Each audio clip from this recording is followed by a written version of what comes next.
Don't be afraid to take a knee and bleed a little bit. What do you mean by that? It's not selfish to take care of yourself at times. It's okay to take a break and say, hey, I'm hurting and I need some help. Oodle-lolly, oodle-lolly, golly, what a day. All right, guys. Hey, welcome to the studio. This is Brian Trainer with Front of Center Podcast, where we're talking about leaning into life and just exploring and adventuring. And that's our mission statement in life here, is just go find an adventure with our brothers. And I'm lucky enough to have my brother Tyrell, younger brother here. We're about 11 years different. And so we hope that you guys get a good, different perspective out of the two of us.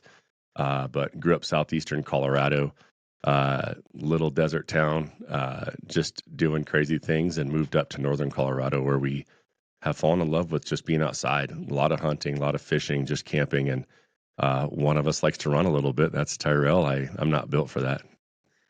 Yeah. Good morning, B. Good morning, Bubba. Excited to be here. Yeah. Episode 1. Brothers, dude. Good to be here. Yeah, it's absolutely, it's a dream. It's really neat to be able to sit here and just talk about life and get to have cool people on and just digest that, right, and spitball back and forth on it. Yeah, we're learning this process. We've got a couple interviews with some people that we brought on under our belt now, and trying to finalize an episode of a show. And we got a name now. Yeah, front of center. That idea when you're shooting an arrow, like if your weight's not forward of center, it doesn't fly, right? And I think it's the same for us as humans. If we're not leaning into something, you're not going to get there, right? All right, guys. Hey, welcome to the studio. This is Brian Trainer with Front of Center Podcast, where we're talking about leaning into life and just exploring and adventuring. And that's our mission statement in life here, is just go find an adventure with our brothers. And I'm lucky enough to have my brother Tyrell, younger brother here. We're about 11 years different.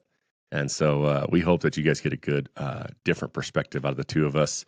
But grew up southeastern Colorado, little desert town, just doing crazy things, and moved up to northern Colorado, where we have fallen in love with just being outside. A lot of hunting, a lot of fishing, just camping. And one of us likes to run a little bit. That's Tyrell. I'm not built for that. Yeah. Good morning, B. Good morning, Bubba. Excited to be here. Yeah. Episode 1. Brothers, dude. Good to be here. Yeah, it's absolutely, it's a dream. It's really neat to be able to sit here and just talk about life and get to have cool people on and just digest that, right, and spitball back and forth on it. Yeah, we're learning this process. We've got a couple interviews with some people that we brought on under our belt now, and trying to finalize an episode of a show. And we got a name now. Yeah, front of center. That idea when you're shooting an arrow, like if your weight's not forward of center, it doesn't fly, right? And I think it's the same for us as humans. If we're not leaning into something, you're not going to get there, right? The name is a fun one for me, front of center. Where you mentioned the running and just kind of that ascending the mountain. It's like just that weight is kind of always over the feet, right? Moving, pushing, right. And then ultimately we want a nice, elegant, direct flight path that we're all looking for in this life. Yeah, dude. And I think that's for everybody that's listening. That's what we're after, right? Is anybody that's leaning into something. And it doesn't, we love to be mostly on a mountain, right? Anything that's got some elevation gain, and it doesn't matter if you're running it, hiking it, or hunting it. You'll sleep on it, For certain. Yep. But I think there's a lot of ways that people do that. They do it in business. They do it as fathers and mothers. And you can be on the ocean, right, and leaning into that. Or, but I do think there has to be some component of, hey, there's a chance of me failing up here, right? And I think that's what makes it the adventure, right? It's like this formula of, for me, a formula of, and I don't like to do a lot of stuff solo, but for me, it's like, can I take me and a couple of people, go do something that maybe is a little hard and there's a little chance of failure, and then getting through it with them, right? Finding those dark moments, having someone to look at. The solo lifestyle is good. Kind of coming back. It's that type 2. Yeah, man, I went out and did that, but something about having someone next to you that you can just look over and have a chuckle and like, man, this sucks. Yeah, and I I'm think glad you're here. probably for me, like because I spent 16 years trying to make an Olympic team as a track athlete, which is it's a solo sport. An individual, yeah.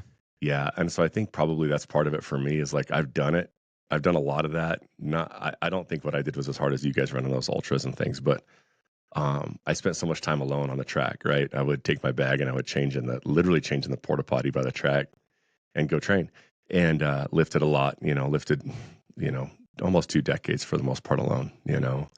And so I had my fill of that, right? So I think a big piece of me now, and I quit when I was 36 and I'm 45 now.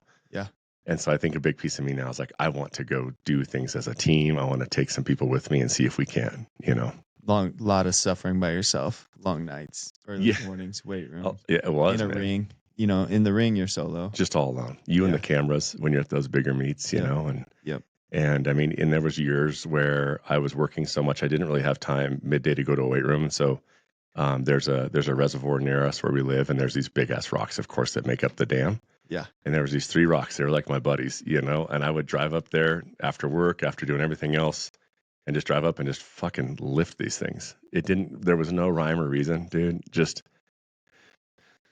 punish yourself a little bit. I just go pick them up a bunch of times. Yeah. And I end up with these weird, like, I don't know if we're getting distracted, but I end up with these weird, like, dead spots on my forearms. Yep. Like where these rocks would push in. And I had like these kind of permanent, like, kind of like leathery, it's kind of gross, but like these leathery brown spots on my arms just from like bear hugging. Really one rock that was kind of my main go-to guy. Yeah. I just go up there and fucking park on the side of the road and just lift them. And I don't know why I did, because I could have there's 1,000 other ways I could have gotten strong. I didn't need to go up there, but it was close to the house and it felt good. It felt good to go up and get up there at night, and just. There's many ways to skin that cat, right? Yeah, dude. But it was like you showed up and you got up there. For sure. And you did something. Yeah. Which is I think the message of a lot of things that we try to get across is just doing something. Yeah. Right. And you stated that this isn't as hard as X, Y, and Z what I did, but it's still, you put in decades of commitment and work. And that in itself is to me one of the hardest things that humans encounter. Right. And then just failed. Yeah. Ultimately. To you, I mean, there was wins in there, but the ultimate like goal was a failure, right? Yeah. So it's kind of a trip, dude. Yeah. I look at you, little brother, proud. Yeah. I got to go on it started young when I was younger and going on these awesome adventures and all around going to see you throw, right? Yeah. We didn't do many vacations as a kids and stuff. I don't think we did any vacations. And so my vacations came to big track meets. And I'll never forget when I got to, you and Adam were both I believe you both were throwing at the NCAA championships. USA championships that year when you got to see us. Okay. Well, maybe it might have been both. Or maybe I saw Adam throw the NCAA. Yes. We did both. Yeah, you saw Adam throw the NCAAs, and then we both went to the USA championships. And I couldn't tell you how old or what year that was, but I was pretty young. And just the idea of like, my brother's at a national championship. And in my mind, it was always like football, and you were a big sports fan. You're a big sports fan. Yeah. Big still. But just like, I'll never forget that feeling of just like, man, they're at a national championship. Yeah. Yeah. And so, we talk about it and in your gym, you got, some bibs from trials and some other things. And you look at it and it's like, man, what a, ultimately it's like a big failure. Didn't get to that. And that's what those represent. It's funny, but people don't. People see it as a thing that like, oh, you're proud of it. I'm like, actually, that's me reminding myself. It's no different than like when I usually hang up all of my tags from the animals I didn't harvest the year before. Yep. And that's what those bibs are for me, right? They're going like, hey, you didn't try hard enough, basically. Yeah. Not enough time, not enough effort, and something. But in my mind, you put in that effort, you put in that time, and but also, our failures are our biggest successes, right? Dude, for sure. If you can, where you sit today is built on that foundation. And not to get too deep into that, right? Man, like if you really want to have something that looks like success in life, and there's a lot of ways to define that. learn to fail. Like that's the best part, right? And then get back up again and fail and get back up again. And so that'll be the rest of your life, right? Whether it's being a dad or being a husband or being a hunter, like you're going to fail. You better learn to apologize and try again. Yeah, that's, back to the ascending the mountain, whatever that activity is, when there's elevation into it, it's just that failure is going to come. Absolutely. You might not quit entirely that day, but in that moment, there's some failure and what you're going to do with the next, right? Yeah. And that's really why we wanted to start the podcast called Front of Center, is as we kind of chewed on what we wanted to talk about. There's a lot of topics out there, but I think for us, I think it's always, without fail, it's going to circle back to trying to do something that pushes your limits, right? Leaning into life, pushing forward, testing your boundaries. It doesn't matter what it is. Everybody's got a different boundary. You're going to run 8 miles a day to train. And if I went out and ran 2, that would be a big deal for me. Right. Yep. And for both of us, that's a challenge. And so I think that's where front of center was born out of, was can we help encourage people to go push and do something that feels a little bigger than what they've done before, a little different, something that makes them feel uncomfortable, and see what they find when they start to peek behind the curtain in their own life, right? Men, women, young and old, I think that's just a common thread. It doesn't matter what it is. Yep. And so I think that's for us. If we can encourage that, help push people a little bit, show them that everybody that's doing cool things has the same thing. When they look in the mirror, they go, I don't know if I'm proud of myself or not, but I'm sure trying, right? Yep. And so I think that's what I want to see come out of this for everybody, is that they really see, they feel connection to those stories, and then encouraged to go try something, whatever it is. Yeah. Yeah. So I think little pump up, little pick me up. Hopefully there's some laughs. Hopefully there's some. Yeah, we want those fun, tears some and deep those laughs and some connection to it, and then also and then just take that and go strive. Absolutely, and go crush a day, and it's just one day after, crush one day and crush the next, and absolutely. Eventually, you got a couple behind you, and we're moving forward. Right, and it doesn't. There's not all days are insanely great. You know what I mean? There's going to be some that are really hard, and it's just like for me in the weight room, I had a really rough week, and last night I was like, all right, I'm going to go do 10 sets of 10 deadlift. Right? I don't know the weight. I know I'm going to start. I want to finish it. I want to finish here. I want to start here. In between, I'm just going to start changing out plates. You know what I mean? Yeah. And not even think. And because I just haven't had the time, it's just been one hell of a week, and that was the only goal, and it worked. And then you go to bed and you feel like, well, I at least touched it. I touched the thing. I made some little progress. Maybe not progress, but maybe I didn't slip too far. You know what I mean? I at least held on a little bit and just went like, okay, like you're holding on to the edge of the cliff, going like, yep. All right, I'm here. I'm not going up, but I'm also not going down. I'm just gonna like sit here. Yep. So, yeah, man. Keeping that front of center. Keeping it, yeah. It's just like be front of center. You know what I mean? Leaning into that, right? Yeah. So it's good. So that would be the hope for everybody that's listening out there, is just that we can really help encourage. We can kind of show you behind the curtain in some cool people's lives. It won't be us. You know what I mean? Our hope is just to sit here and we can be the soundboard for people that have done some cool stuff, right? Yeah. And that we can help you process where they're coming from and how we can apply that to our lives, right? Yeah, just the beauty is the ability to bring people in. Yeah. And just share some stories and and live through them, and figure out what kind of makes them tick as well, right? Like, what's the daily grind? Yeah. Absolutely. People get wrapped up in thinking, people don't have these issues. People don't have to have these struggles mentally, physically, within their families or whatever. Yeah. But at the end of the day, most of them are just normal people. We're just dudes, trying to get just out, chicks, just trying to figure it out, right? Yep. And, life is short, and just like squeezing that adventure and keeping yourself, especially if you have to sit in a box for work. Yes. And just going like, I want to feel alive, right? And reminding yourself, like, it's just kind of pinching yourself a little bit and going, okay, I'm still here. Yep. Right. And I'm still going to do something, and life is short lived. Right. And we only get one little spin at this thing, I think.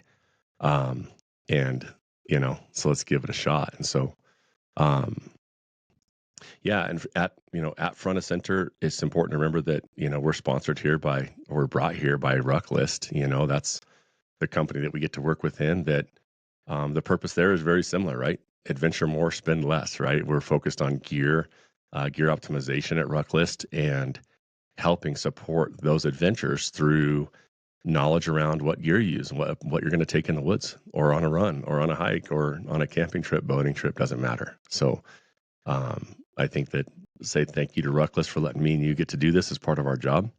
And then, help support that mission that is really like optimize your gear. Don't buy more if you don't need it, right? Get out there more, right? Spend less money on gear, spend more money on fuel or plane tickets or tags. And I think on my side, like the connection to people too, like maybe finding someone in a world that you just have an interest in, or you're a rookie in, or you're just even experienced in, and the ability to people going down that same path, looking for that same adventure, to kind of bring them together and learn, because hunting for you, how many years ago now did you start 13 years 13 years ago. Yeah, there wasn't much advice for you, right? Dude, none. I was buying books. I bought Cam Haynes' book. I forget what it was called now, but he's on the front of it, and he has bungee cords over his backpack. He's got an old exterior frame pack with stuff bungeed to it, right? There was, I think maybe Under Armour was on the scene a little bit with camo here and there, but there wasn't much back then, dude. I mean, I called a buddy that guided 40-day, 40-night trips for like a church camp. And, he has me packing full on cans of tuna and peanut butter. Yeah. Mountain House was like not really a thing. It was like MREs. Mountain House, I think, had just maybe, but you didn't have a lot, dude. You had like chicken and rice and like one other one. So come the end of a trip, you were like, if I even smell chicken and rice, I'm going to die, But you're right, dude. And it's like, I went fishing this week for 2 days. I floated a river with two buddies, and like just, I floated a ton, but one of them is like just a master on his raft, and he's dialed in, and getting to learn from him, right? Where you go like, there's always something else to know. And he has the minimum of everything he needs, but he has absolutely everything he needs in that boat. Yes. And just getting to look at him and go, can I get the list, right? What's in this dry box here? Yes. Because then you open it up and it's like, it is everything in this little bag, and he's a former, or not, I guess you're never former Marine, right? You're always a Marine, but I think he's a Marine Raider, done a bunch of crazy stuff. We'll have him on. Yep.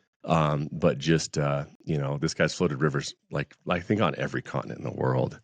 And so to get that, and that's the point of RuckList, is if we can get a guy like Nate to put his lists on there and share his lifetime of experience, and then we all get to take from that, right? By simply just getting to look in his pack and going, Nate, what do you take with you? Yep. Which is not all of the story, but it's a lot of the story, right? It's a big part. Absolutely. It's like, what tools do we need in our toolbox to go build the thing we want to build, or build the adventure we want to build? And that's the point of where RuckList came from in my head was, if I could just look into somebody else's pack, it would save me so much time and energy and money. I spent so much money on crap that didn't work for me, that I didn't need, Yep. And so didn't get you to that goal or anything. Yeah, man, it didn't serve me. It didn't help me get out there. And then, it's in this world, it's thousands of dollars, Yes. A down coat, you think, oh, that looks good because it's made by X, Y, and Z big company that must be made for hunting. You realize, how did they make a down coat 4 pounds? How'd they even make it that heavy? I can't even put it in my bag. It's so big. Yeah. Yes, it's warm, but is it effective? Like actually serve me the way it needs to? No, it does not, And so I think that, very excited as we get RuckList out there. We launched this week with RuckList. Yeah. We'll launch a local full draw film tour, right, where we have our hunting community here in our hometown, Loveland, Colorado, and really excited to put it out there to those guys and see what they think, see how it's received. It's built out to the point that I think it's gonna work really well as a tool for people. We've got lots of exciting updates over the next probably year. Yeah. But this development process was a big one. It's taken us a couple years to get where we're at. But I really can't wait to see how it helps other people get out and do more. Yep. Because that's where it was born out of, right? Just friends from around the country calling and going like, man, can I get your list? Can I get your list? How do I pack for this? What do I need for that? And I'm like, there needs to be an app for this, right? There needs to be a solution where we can, I would love them to still call me, right? But then hey, just go into my RuckList, get the app, go in, and you can pull all of my packs. I've got a 3-day, I've got a 5-day, I've got a 7-day, and you can see what I take on those from anywhere from my med kit to my food to my sleep system, or how many clothes I take, because we've all started out where we take like 3 pairs of pants and 2 base layers and 4 pairs of socks. So when you don't know, you overpack, right? When you don't know, you take more than you need. Yep. And so to be able to go, now I'm not perfect at this. I just know it works for me. And that's the whole point, right? Is we get to take from everybody, all the people that do it all the time. And I'm going to learn a ton. Selfishly, I can't wait to see how everybody else does it. Yeah. Right. But Me too. I'm the kind of guy that like, I don't mind stinking like a lot. You know what I mean? Like, but I also don't mind showering in a river either. And so for me, I can get away with a lot less when it comes to clothing and gear, Yeah. because I'll sit in the lake, I'll sit in a river, and two pairs of socks is good. But I also know where I'm going. I know on average how much it's going to rain. It's very little, and so I know what I can get away with where I'm going usually, So yeah, RuckList sponsored us. We appreciate that. We both get to work within the company as well, and this is our outlet for touching on the adventure side. Our boys at the G.O.T. Outpost, Gear Optimization Technology Outpost, are over there next door to us here educating, right? Yep. Teaching you how to use the gear you already have. We're not pushing to buy more, right? Yes. But how do you optimize the gear you already have? Right? And what can you get away with that you don't need to go buy more gear? Now, I love new stuff. I love buying that next, I've always got a little list in my head, right? Like my jet boil I've had for 10 years. Works great. I use the MSR. I don't even know the name of it, but yeah. Oh my gosh, dude, that thing is like instantly, you know what I mean, boiling. And so, I've always got a list of stuff I want, but I don't particularly need it, right? And so it's just going to be neat to see those boys over there, Jay and Drew, just kind of teaching us how to use what we've already got and when and where to use, say, tents, for example, or what type of sleeping pad or all that good stuff that I geek out on. I love it. Yeah, for me, big one is like I'm haven't been doing it as many years as you, right? So the hunting for me, we're this will be my 6th year, I think, and I'm very mismatched, got this and that, and I love that, and I have a piece and I love with it too, but with the RuckList coming out and getting to go with that, I'm excited to just kind of build on that, right? Those pieces and whatnot, and then ultimately, getting out and completing the task and finding yourself successful and packing a a rack down the mountain or whatever that success is that you're looking for, an endurance sport or whatever. You're gonna have to go out there and you're gonna have to work. You're gonna have to grind, and it doesn't go away from that. And hunting's a tough one because it's just like the repetition. You just don't get that many reps. You don't. And so you got to make the reps count because you're only, 5 years later and, I've released one arrow. Yeah, the elk, And he ducked you. I was there. Yeah, exactly. And so you just don't get those reps. So the most you can be prepared and, find yourself in a situation where you're not worried about your food. You're not worried about, Yeah, there's already so much uncertainty, right? Like you're going into a really uncertain, like 100%. You're climbing up a hill. For us, we go 6-8 miles in. Yep. When you know the area, it's a little less uncertainty, but still you're going in going like, okay, there's a lot I don't know. And I at least want to know that like I've got the right gear because I'm leaving the truck and I'm not going to be back for 6 days. And just have some level of confidence in going, I'm dialed in here. I've got my shit together. Yeah. Right now, how I'm going to react when I'm up on the mountain, I got to get up early. It's raining, it's snowing, it's cold, it's whatever. We don't know. That's the preparation of the year in front of. That's everything else. And that's going to be good to talk about too, right? Yep. Is like, how do we get ready for that? But I think to be able to I can't tell you how many times I've packed and unpacked my pack over the years where I'm just like, God, and I take it all apart, take pictures, put it back together. And then you go to sleep and you wake up in the morning 2 days before a hunt and you're like, in the morning, you're about to hit the road. Like, what am I forgetting? What am I forgetting? What am I forgetting? And so I think just having that going, like, at least I checked all my boxes on RuckList. I know what's in there and what's not, right? Which is just as important. It helps me understand my limitations of where I'm going and what I can do and what I can't do, how far in, how long, and all of that. And so I think that's just the one thing. That's our goal. Like, just add a little bit of certainty to your gear, right? And then, of course, I love the part that we can help you save some money because we'll optimize what you do have and help you understand what you do need and where your gaps are. Yep.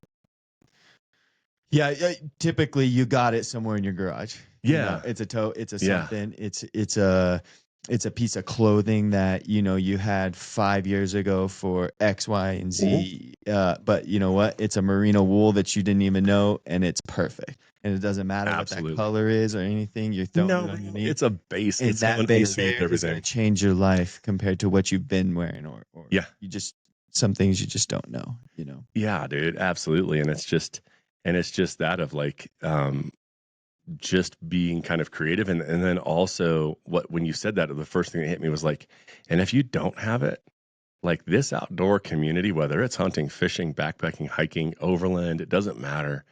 What I've found, the beauty of this community is like, if you don't have it and you can't buy it, you're just a little bit tight, dude, anybody would loan you. I believe anybody would loan you anything because they know what you're going to find out there, right? And they're helping give you the tool that's going to help you build, you know what I mean, the version of yourself that they go, just wait till you see who you become when you spend enough time sitting on the side of a mountain. Yep. Right. And I've given away gobs of gear. I love if a young man or a woman is going, I want to go do this, and I've got a pack or something I haven't used in 5 years, which we kind of all do. Yep.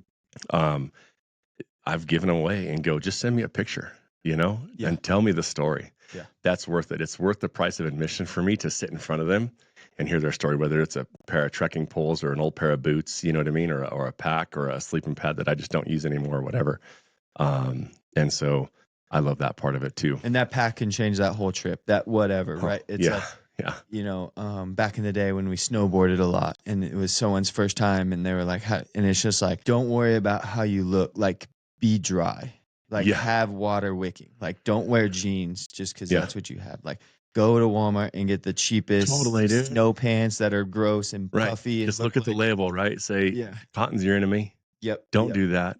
And then that first day, go you're to a thrift store so much. So the longer you stay dry, you're going to have a great day the whole time. It's okay to fall. It's okay to be rolling around.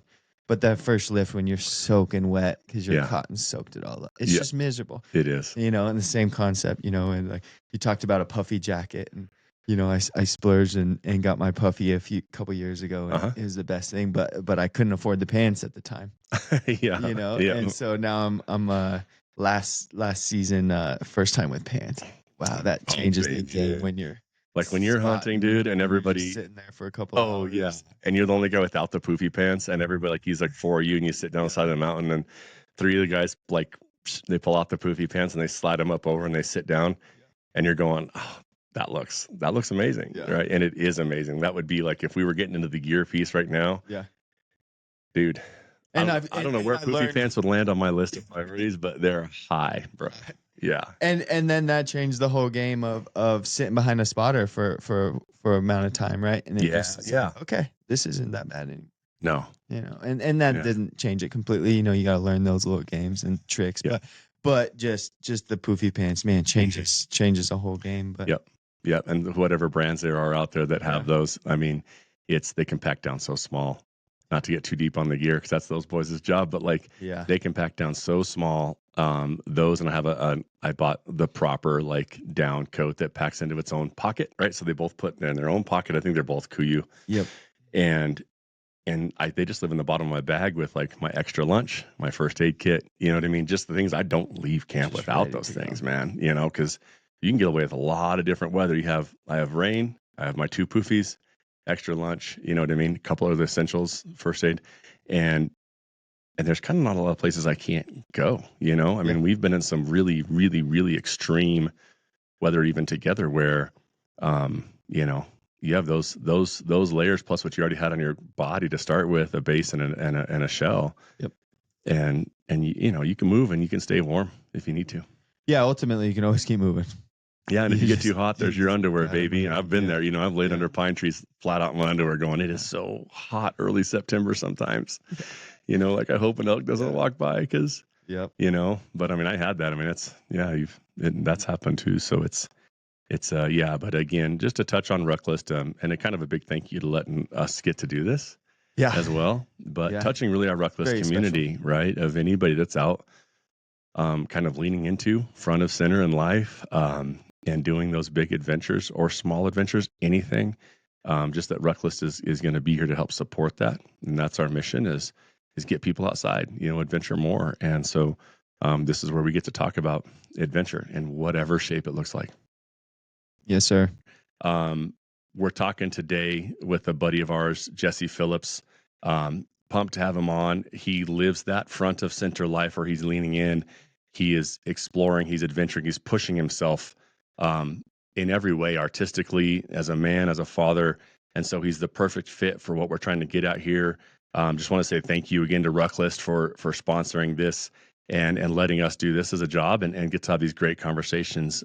So Tyrell, tell us a little bit about Jesse before we jump on here with him. Yeah, so Jesse's out here doing a lot of things right now, right? Was a Marine, is a Marine, spending a lot of that formidable years, I think, doing that. Yeah, I think he went in pretty early. Yeah, from what I know. Yeah, and then getting out and now just basically putting his hand in anything that he kind of wants, I think, and really tapping into that artistic side with the videos, the documentary type stuff, just the posting, the he makes some writing. cool stuff, man. Yeah, just really kind of insightful. Man, heavy. Just kind of put you in a place of like, okay, yep, it's real. Let's get it. And man, getting to sit down with him is a huge honor. Yep. Very excited to share that story with people. And yeah, I think he's going to be solid, man. I think he's a guy I look at and I just go, man, like I would love to hear what he's got to say. Yep.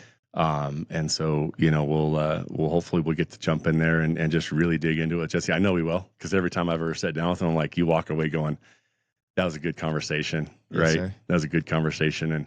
And I love, from my end, like I'm a big guy, right? Like 6'5", 290 pounds, and Jesse's similar sized, and just that guy gives you a hug, he means it. And you feel like, man, you walk away going like, oh man, I got a hug from that boy. You know what I mean?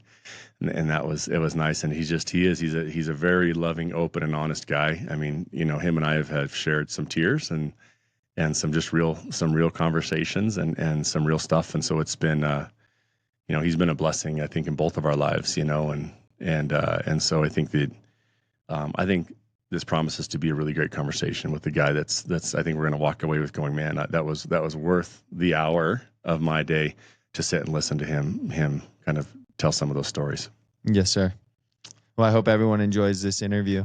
Yeah, absolutely, man. And so me and Bubba here, Front of Center podcast, and we're excited to get on the horn here with Jesse and just see what we can here. Jesse, dude, thanks for coming on, man. For people that don't know, well, there's a lot more people going to know Jesse than they know us, but Jesse's that dude. He's got more swagger in his pinky finger than most men will ever have in their lives, bro. It's the lie. Just one of the coolest fucking dudes in the world. Tyrell and I were talking before you came on, Jesse, just like when Jesse walks in the room, you're like, oh, Jesse's here, so dude, just cool to have you on. I appreciate you. Me and you've had some great conversations, and can't wait to just get to chat a little bit, man, here and see what you're up to in life. So tell us where you're at right now, man. What's life about? Ooh. Well, first of all, I'm honored to be here. I love both you men like my own brothers. So you as well, Bubba. To be a part of this, I just appreciate it, and I feel the same way when I walk in and you're standing there. I'm like, well, the men are here. I was telling my wife, I was like, he makes me look like shrimp. Well, that's how I described I told my wife, I was like, this guy's big. Like he's big. I was like, I walk in and, it was funny when we were in Nashville, when you walked into the bar, we were there and that little kid was having a little mix up trouble. And I was like, Jesse's here. I was like, we told this, Tyrell, you weren't there. We told this little guy that his girlfriend was getting, or his wife, I guess, was getting a little it was his testy wife. With some dudes. Yeah. And we said, hey, we got your back, bud. And I was like, dude, feels pretty good to have Jesse standing next to you, there. But so anyway, tell us what you're at, where you're at, bro. Well, man, that's a loaded question. Yeah. I think we've talked a little bit offline, but I used to be a lot more open about my personal life and family life and all that. And through a lot of the creeps of the interwebs, it became very clear that I needed to kind of keep that private. So that's why I've kind of taken that time to readjust and kind of figure out what it is I'm actually trying to do with my time. And so long story short, my day job is I do a little bit of everything. I got retired from the Marine Corps in 21 after 12 years, and tried to figure out how to do more living for a living and less working for a living. So tried to Mm-hmm. get my hands in a couple different pots. My main gig is film producing or any kind of content creating, mainly documentary, unscripted stuff. But then during COVID, when everything went sideways, I got into, Yeah. kind of like you, got into some real estate and Airbnb properties and stuff like that. And so we got 10 Yeah. properties that I manage, and we have a little farm, and we have milk cows and chickens, and my wife has her I own love it. little milk and egg company, and so it's fun, and we homeschool our kids. We've just added a couple more to the litter, and so we Twins, yes. yep, and Yeah. another set, and so when I'm home every meal, Yeah. and I get to be around and get to, do chores with the kids and have them come down to the office and me go back for lunch and, take them Yeah. to every, baseball game and softball game. And so then when I'm gone for a week or two, and it's hard. But then when I'm home, I don't have a day job. So Yeah. I'm around a lot, and it works for us. Yeah. So in that, I'm in school full time at Mississippi State, with all my extra free time. I'm doing that. So, and then I'm also working on a book, a couple different books, but one right now I'm trying to get out on a book of short stories. So I I've love kind it, of man. And so it's a little bit like it because I'll read some of the stuff you write in just little bits. I mean, I can see you're working on that. Just the craft of you putting word on paper. Yeah. it's been good. I've for the beginning of my life, I thought that I wanted to be a photographer, and then I Yeah. became a professional photographer, and I realized, oh, that's cool, but I still had an itch. And Right. then I got into filmmaking, and then got into something else, and I realized, like, I just like telling stories, and sometimes I use a camera, sometimes I use ink and paper, sometimes I draw, but Right. written word is where I feel I feel like the Lord's kind of pushing me to perfect that craft. So I've been doing a lot of that behind the scenes, keeping it off of social, but Yeah. hopefully this summer I'm going to roll out a kind of a whole new direction of what I'm doing to the public, and it'll be a lot more wrapped around my writing and all that. So hopefully I'll Yeah. have you on. Dude, I'd love it. The social's a funny thing. We could probably talk for an hour just on that, right? Like I've been taking Instagram and stuff off my phone during the week. I jumped back on just to kind of actually see where you were at a little bit and kind of catch up. And then you haven't Mhm. done much on there, and understandably. And I find myself just really not wanting to, not wanting to jump in on that, not wanting to have to pay attention or even pick up on, you know what I mean? I don't know. It just, I'm so aware that it doesn't serve me. But so much of what we do, where you see your buddies or just, even as we go to say, we're doing this podcast and you've got to be on there a little bit to get, to get people to hear a message if you want to do that, and Mhm. even if you go to promote your book, probably you'll have to use those social platforms to do that. Right. Yeah, that's definitely it's definitely a good and evil of it all, kind of Mm-hmm. like everything. I'm the same way. I'm just like used to. I enjoyed it. I liked the whole thing, and now I'm just like, I don't want to look at it. It affects me Yeah. too much. Yeah. People think they know every part about me because I let them know certain few things, and they think they have me figured out. And Yeah. then but at the same time, there's a lot more negativity going out in the world over social media than positive. And so if we have a Yeah. voice, even if we don't like using that voice, I think it's kind of up to us, um, who are willing to expose ourselves a little bit, to add a little bit of the good back in. But it's Yeah. tough. It's definitely a sacrifice. Dude, it is. I actually, one of the things that you wrote that I looked at today and I just loved, you wrote, "It's not about controlling my emotions. It's about controlling how I let my emotions affect those that I love. I'm responsible for what my hands do, the words I choose to speak, and when I choose to speak them." And I was like, dude, it's tough to put that kind of like that stuff out there too, man. Like that takes some guts to put, and you've put a lot more deep heart stuff out there that I've read. And Yeah. it's just, that was when I was like, dude, we could dig in on just that conversation right there. Right. And, Yeah. and go really deep, especially as a father of, how many children do you have? Is 6. 5, 6? 6. Yeah. Wow. 6, and I use this example a lot with my son. I always have this visual, and you're similar to me in this, that, I'm just big. I'm big, right? 6'5", like 290 pounds. And, this visual of me sort of walking through my son in the woods, and I shared this with you, but you know, I get like a little tiny bit emotional just thinking about it, just how protective I can be of him and how safe he can feel with me walking next to him, and there's nothing scary in those woods when I'm with him. But if I churn as that bear and I growl at him, now these woods are the scariest thing he's ever been in, right? He looks around and he sees danger everywhere he looks. And, as a father, just that power you have as a man toward your son, and just having to be constantly aware of just who we are, how we show up, how our emotions show up as we are carrying those heavy loads that we carry as a father, as a man in general, right? And protecting your son or your daughter, all your kids from you sometimes, having to go get your own stuff tuned up and get squared up. Yeah, that's for me. That's the biggest challenge right now. It's funny you brought that up. I actually just wrote a letter today to one of my daughters. Haven't given it to her yet, but I had a moment the other day where something happened and there was danger involved, and she was emotional. And instead of worried about her emotions, I went straight into protect mode and was trying to get information. And looking back over it later, I was like, I treated her like one of my Marines, not my daughter who needed her dad just to hug her and say it's gonna be okay, even if I didn't know what was going on. Yeah. I thought there was something, it made it seem like there was a threat somewhere. And I was like, okay. She came running from the barn, terrified, said there's this strange guy and she's looking at me, made me feel uncomfortable, all this stuff.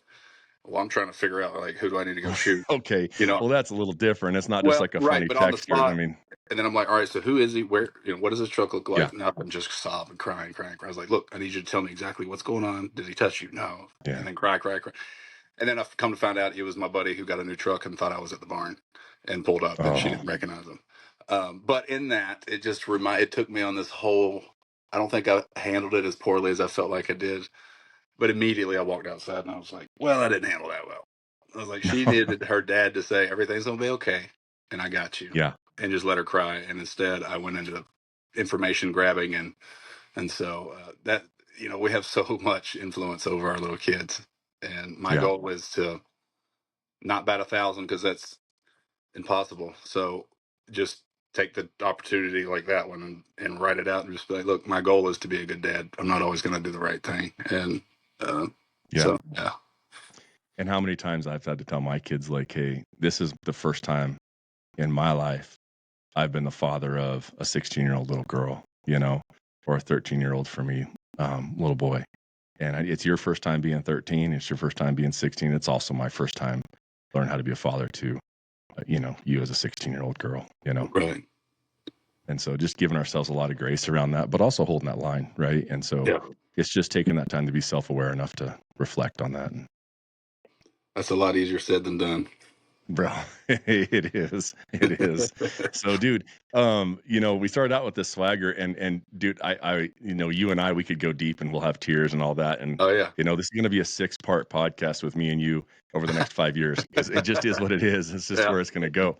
But bro, I wanted to ask some questions. Like, okay, we got this, like, just what my first thought with you was like, dude, Jesse's just fucking cool. You know what I mean? And it's like, I was like, what do you ask a guy like that? I was like, okay, beard oil. That's one of my first things. I was like, all right, how do you get swagger? I was like, my first 2 questions, like, all right, pinky rings, yes or no? Beard oil, yes or no? Like, show me, what do we got going on? I got a rubber Amazon ring on right now. See? Yeah. I can't pull that off, dude. How do you start wearing your first, how do you pull, like, okay, so you're a guy like me. I'm not cool.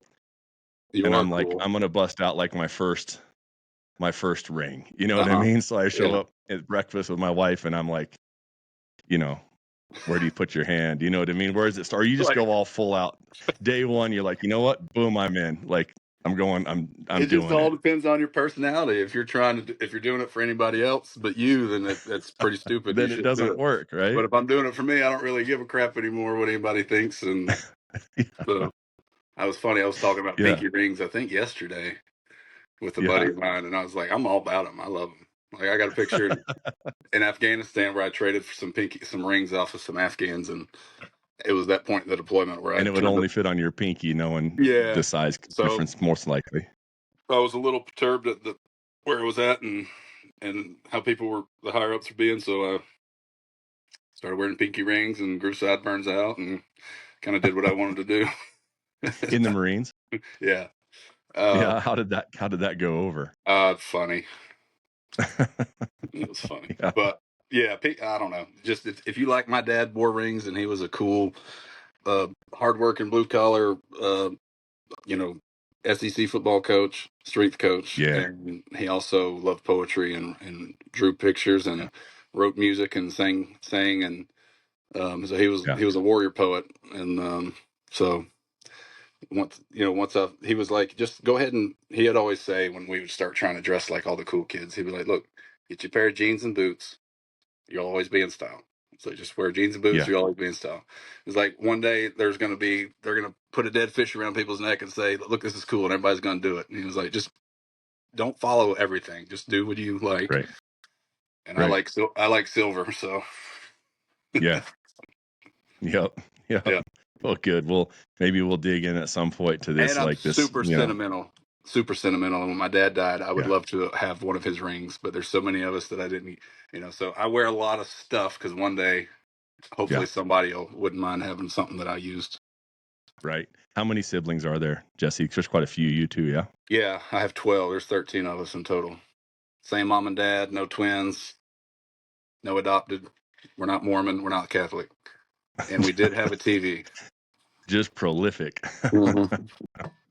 Yep. And that's awesome because it gives you such a perspective on life, right? Like you're not the center of the world. I mean, for me and Tyrell, he's the youngest of 4 boys, and then we have a sister below us, and a little different dynamic where family kind of split and added a couple, but nonetheless, like we're all still super close. And it, I think when there's more than one or two of you, you grow up with this perspective of just it's not always about you, right? Like there's a lot going on. Mm-hmm. Yeah, it's definitely. I think it's a healthy thing if it's done right. Yeah. Sometimes you can Where are get you at in lost the in the order of that? sauce. Say again. Where are you at in the order of all the kids? I'm 5th from the top, so right in the middle. Okay. Yeah. Yeah. Yeah. Yeah. It was wild. No, that's cool. Yeah. I think it just gives us a good balance, right? It gives you a good kind of understanding of where you stand, and just you don't think you're too cool. You wear a lot of hand-me-down clothes in life. Yeah. So I mean, not me. I was the oldest, so whatever I had got handed down to these guys. But I'm also the biggest. I don't think poor Tyrell ever. He never got anything for you. No, he wouldn't have. Thank God for his own sake, he wouldn't have. Not that my shit wasn't any good to start with. You know what I mean? It was like we were poor, and it's just one of those things where it's, I was borrowing shoes off of kids for basketball practice. I'd wear their daily shoe, because all I had was like a pair of cowboy boots. I didn't have a pair of tennis shoes a couple, for multiple times, right? So you'd be borrowing, like, who's going to loan me a pair of shoes for practice today? Right. So, yeah, which is a great thing, man. Yeah, it does, and it just, I've never looked at what people maybe think is hardship. I look at it as just such a gift, right? Just that gift of just understanding in life, and just knowing that, like, you get by. You don't need all this, all this stuff to be okay. Yeah. Like your dad said, a good pair of boots and a pair of blue jeans, and you're lucky a pearl snap button up, Exactly. Right. Yeah. So, yeah, man, that's awesome. So, dude, it's here's a question for you, Jesse. Like, I was thinking about this. I've been thinking about it a lot lately, so it's kind of a canned question, but like, I've been thinking a lot about like 12-year-old me, and if he showed up today, what would 12-year-old you looking at your life today think is like, what's the coolest thing you've got going right now? What would he be the most proud of?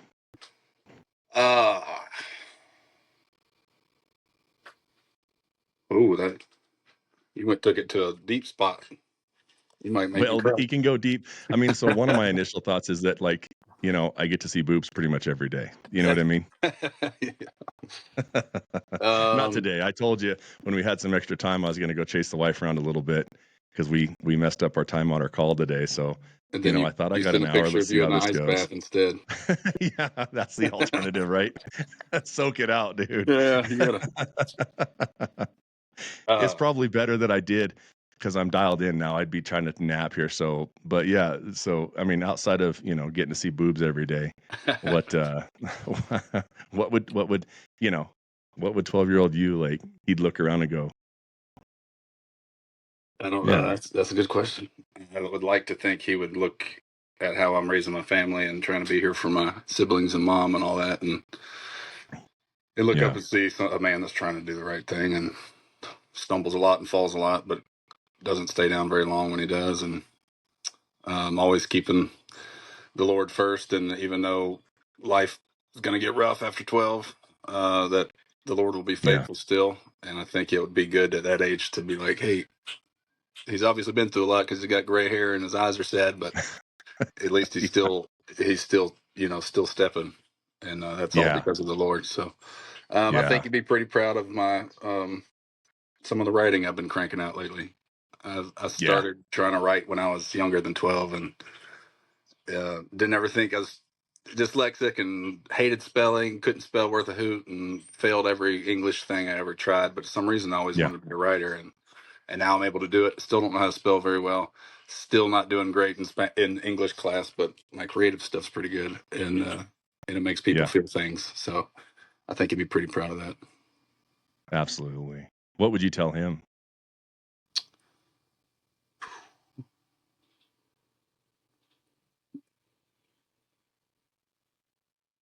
Don't be afraid to take a knee and bleed a little bit. What do you mean by that? Uh, it's not selfish to take care of yourself at times. It's Hmm. okay to take a break and say, "Hey, I'm hurting and I need some help." Because I didn't ever really do that until I was about 29 years old.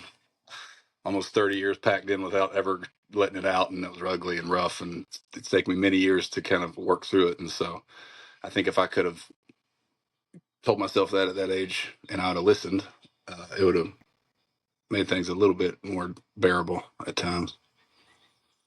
You don't always have to be the strong Yeah. one. Where do you go when you're in that moment, dude? I mean, I have those too, right? And um, do you reach out to a brother? Do you get alone? You know what I mean? Where do you go when you have those moments? Because I think we all run into them, and you're just like, there's like the instinct a little bit for me to like pick up the phone, but then you don't know really who to call. Even though Yeah. I'm super close with my siblings, my brothers, and I have men like men around me, solid men. I could have the most real conversation with them, but it's still hard to feel like you're unloading that burden on those guys sometimes, and you don't want to maybe admit it, or you don't want to make them feel like, because you want to feel like you got it all together all the time, right? Yeah. Or not. But where do you go, man? You got to take a knee and bleed. What's next? For me, it is getting alone, away from all humans, and just letting Yeah, myself feel what I need to feel, cry, yell, scream, do whatever I need to do. Part of that, taking accountability, that quote you read, it was kind of directed about this topic of like, it's my responsibility to not let my emotions affect and hurt the people I love, but it's not my yeah, responsibility to keep me from feeling emotion. Emotions we really can't control. They just kind of run through us, and we have to. They're kind of like, it's not a thing that we should shut down, but yeah, to protect those we love, we have to know ourselves. And my door over there has a bunch of freaking fist marks in it, and I've broken a couple yeah. computer screens, and but I do it in my own office. Nobody's around. I'm not going to hurt anybody, Right. and I get it out, and then I call my time in my truck my windshield time. Yeah, I spend a lot of time when I'm hurting doing that, and just talking to the Lord about it. yeah, Like he's sitting in the truck, like if you and I are sitting there. Um, a lot of times, when you have something that heavy to talk about, like you said, you don't know who to dump it on. They're strong enough, but yeah, you don't know what they're dealing with that day, and and I still have this, probably comes from an arrogant spot. I don't know, but like I still have everybody that I love under this, a step under where I need to protect them. Even my older brothers, even my older siblings, even my mom, all these people that are definitely stronger than me and more capable than me. But in my head, right. I'm still like, I'm there for them. And I've been really working on that because it really means a lot to me when one of them takes trust me enough to be there, let me be there for them. And I'm like, why Right. am I not doing that back to them?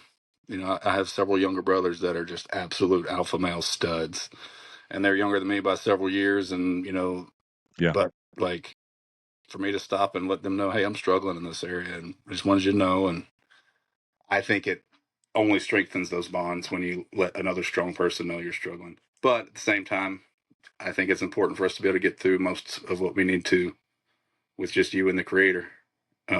Right. But a lot of times He uses human beings to be there for us. So yeah, and there's something to learn in there too, right? Like I've had those moments where there's a lesson in it, right? And I don't know why I had one of those in a business thing where things just went sideways, bad. And I had this visual of him kind of pushing my head under the water and just keep me there until I would finally listen, right? Until I would finally shut up and pay attention. And I remember thinking, like, do you really got to push my head under this long? You know, like I swear to God, I was ready to listen months ago, you know, but we still felt like we're drowning in that, you know? yeah, And it's like, you're supposed to learn something in that, but there's just, you know how it is. There's those times you're like, God, I don't know if I wanted to learn this way, you know? right. But I think that he's always going to get your attention, right? And it's whatever you're attached to, he'll take away, right? And Yep. and you'll get your lesson learned, right? Yeah. And it's not always that. It's not. I mean, that's how I interpret it. Sometimes, what am I supposed to hear, and what am I supposed to learn this? Yeah. But there's also times when things are just hard. You know, it's Yeah. not always that. It's just sometimes it's just hard. Yeah. No, I definitely agree that it's not always that. You know, even in the Bible, they talked about, he was like, who sinned, the guy that's paralyzed or his parents? Because obviously that didn't just happen. And Jesus was like, well, it's not always because of sin. Sometimes it's just so I can show people my power and I can heal them. Maybe that was the reason. Maybe it wasn't sin. Right. So I think we got to be Right. careful to make sure we don't always think, I'm doing something. This is a spanking from God. This is like, it might be, we need to be open to that, Yeah. but it might just be the course that is set before us is kind of bumpy right now. And we all have our own obstacle course to go through. And, it's most of the time, the only thing we're really promised is that it's going to suck. And he'll always be there. He doesn't promise it's going to be peachy. He doesn't promise it's going to be nice. And I think the modern church kind of gets that out of whack, and they think, oh, if you're struggling, then something must be wrong, and you must not be right with God. I'm like, honestly, I think most of the people that I know are struggling the hardest, struggling well, are actually the ones walking with the Lord the closest, and the Lord showing Himself strong through their struggle. And so I try to not to, when things go sideways in my life, I always ask, is this because of something I'm doing? Please show me. But if He doesn't show me right away, like maybe this is just another way that He can open the Red Sea in front of people and be like, look what I just did. Right. Right. And it's it's what's so funny to me is there's so many times, not in the negative things, but there's a lot of stuff we do that let's take writing your book or anything you're doing that you want to pursue. Just how often like this is going to be hard, right? And you're going to run up against it, but you keep going, right? Yeah. And whether it's in life or with your family or a pursuit of something that's just mostly fun, but I tend to look for stuff that's just really going to take me and go, chance of success very low, chance of pain high. Sounds great. Let's go do that. Yeah. Right. If it's easy, there just doesn't seem to be that thing that gets me excited, right? Right. But we keep stepping into those things and going, because I think we know that through that and on the backside of that, we're going to find another version of ourselves that we know is there. Yep.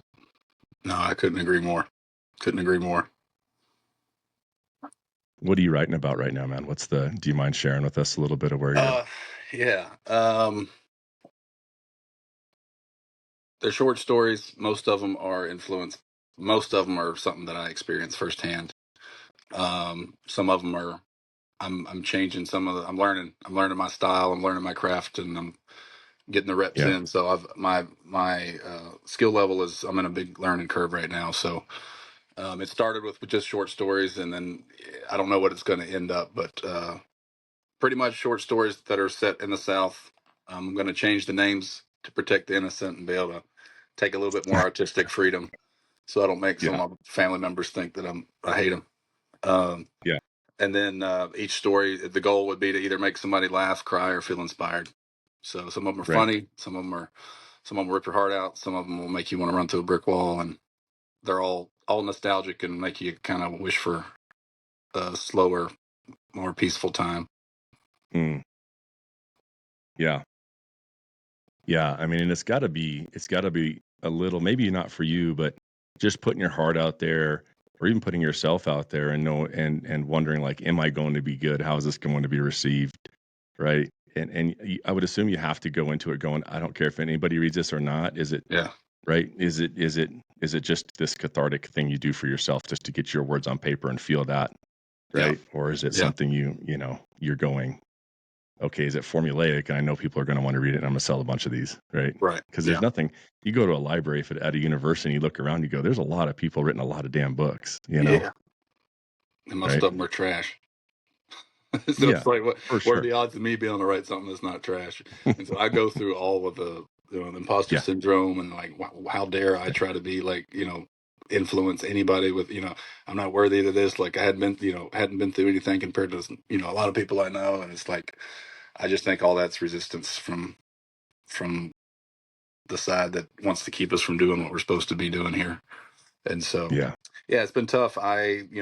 Writing, um, of course, my goal is to be successful and be able to have a lot of eyeballs on it, and yeah, get New York Times bestseller and all that stuff. I have those goals humanly, but yeah, I've gone ahead and thankfully been able to be. It's okay if that doesn't happen. When I get home at night and my kids are like, they're all excited and asking, "Hey, you're going to read us a story you wrote today at the supper table?" And the days I don't get a story out, they're bummed and they're like, "How? What? Like I thought you did this every day." I'm like, I'm working on it. Like I got a whole right. list of them. Um, Yeah, just that, and then I read them to my mom, and she cries and feels things and remembers parts of our childhood or whatever happened that she didn't, and she reads it in a different light, and yeah, my so that's it. If nothing else, if I put them on social, if I put them on and try to self-publish or get them published and it flops and I lose money and I get embarrassed for it not doing well, if my yeah, kids are thankful for it. And I would love to right. have stories that my dad wrote or my grandpa wrote about anything. For And so yeah, it's like I'm kind of insulating myself against failure. Like if I fail in the world's eyes, I'm not failing. I'm still doing something that helps me get my yeah. beehive of thoughts down on the paper, and then um, I can make my kids happy and my grandkids hopefully. Isn't it awesome, man? As a father, um, at times I feel like it's a cop out because there's people ask, well, what are you doing? What are you, where are you? I don't know. A lot of times it's a business conversation I have with people because we own some companies, and so often the truth in my mind is like, I just want to be a really damn good dad, and a good brother to my brothers, and make those guys proud, right? And it seems too simple and too easy at times, but I think it's the beauty of having that from a legacy standpoint. Then legacy, it doesn't have to be huge, it just has to be yours, right? And just that approach of like, I just want to be a great father to my kids, Yeah. right? And a good husband to my wife. Right. Yeah. I mean And it just really boils down. that's the goal, and that's the I think when we set our priorities of what we do every day. I just kind of redid that about a month ago. I was like, all right, because I was realizing that I was letting everything in the world get in the way of my writing. School, horses, cows, rental property, travel, work, Hmm. everything. And I was like, it was easy to put what I want to do and my passion that I've had since I was a kid, and I feel like the Lord's telling me to do. I put that way last and everything else first. And sat down. I read a book that was really good, the Art of War. I don't know if you've read it, but it's awesome. Every man should read it I haven't read it if actually. I mean, he's a it's one of those distant. that's on everybody's list. It's a good one. It's a good one. It was written by a Vietnam infantry marine, so it spoke straight to my heart. He hurt my feelings a lot, and it was really good. How do you hurt your feelings? Oh, How just did in that happen? every way, just about how the resistance kicks our tail, and how we fear slows us down. Fear, it breaks it down into like all the things of you feeling like you need support with your writing. You need people to tell you how pretty it is and how good it is. And it's like, honestly, that pretty much slows you down. You need to get tough Yeah, enough. You need to go into writing just like you went in the infantry. It's going to suck. Your feet are going to hurt. You're going to have the worst gear. You're going to have less ammo. You're going to be put in the toughest spot, and enjoy that. That's why we yeah, signed up. It was like, now do that with your writing. I'm like, oh, well, once you've put it that way, I'm like, yeah, it's supposed to suck. Then that's right. okay. Yeah, It's when you think it's not yeah. supposed to suck and it sucks is when. So um, but yeah, I can't remember where I was going with that statement. But oh yeah, that book is. I kind of reevaluated my life. So like when I wake up in the morning, what's the first thing I need to do? and stack them up. My time with my savior is the first thing, and then my wife and kids are second, and then keeping the animals alive and everybody that rents from me appeased, and then it's my work. Yeah. And then after that, school and friends and family and all that stuff. But I had it all out of whack, and I think it's important to keep your wife and kids at the top of that, no matter what, no matter what's going on in life, because that's the quickest and most efficient way to make change in this world, good or bad. I think is by a father and how he is with his family. Yeah, and it's, we all think it's going to be some other crazy way, go off and chase the dollar, chase fame, chase success, and it's like you might influence people. But the surefire way for for a fact you're going to influence the next generation is what you're doing with your kids every day. And, what breaks my heart is that, the American dream nowadays is dads working 80, 90 hours, making tons of money, working their tail off, being a good man, and not being around their family. And then their kids raised without a dad around, and they think that they're supporting them by supporting them financially. And that's really the only thing they're able to give. And they don't care. They don't care about the dollar. They just, when it really comes down to it, it's just time. And depending on the age of the kid, right? I tell young fathers, I say, just sit down with your kids, play Legos. You can sit with them for 15 minutes a day, which is 1% of the day. You sit with them for 15 minutes and it changes their world. That if dad put everything away and just looked face to face, sat with me and just engaged, right? And the same goes, I that's a rule for me in my life, is just that 1% rule of if it's on my top like my top 5 or 8 priority things, have I legitimately, like, with clarity, set down for 15 minutes on each one of those things in a day and really paid attention to it, right? Have I sat across from my wife for 15 minutes and really had a conversation, like, where are you at? How are you? Same with your faith, right? Like, have you really sat in it for 15 minutes in a day, every day? Yeah. And the answer is no for me. I wish it were. I wish I was that guy that was just dialed all the time. But the truth is, sometimes you wake up and it's just like the world is already punching you in the face, right? It's already right there. And you look at, and there's not all the time, but there's days when my first meetings say 6:15, 6:30 in the morning, right? And next thing you know, it's 5:15 in the afternoon, and you're like, what just happened to me today, right? Yeah. It's tough. So I try and think of that 1% rule for me is just, if it's going to be, if I'm going to call it a priority, what are you make it doing 1%. Yeah. I like that. Yeah. Because if you can't spare 1% of your day for your top 5 things, what are you doing with the rest of your day, right? Exactly. What are we doing with all this damn time? Yeah. Yeah. And I ask myself that all the time, right? I'm like, what did I do? What did I do? I know I'm busy. I'm tired. I can't wait to get in bed and just crash out, But there are just so many things pulling so many directions, right? Yeah.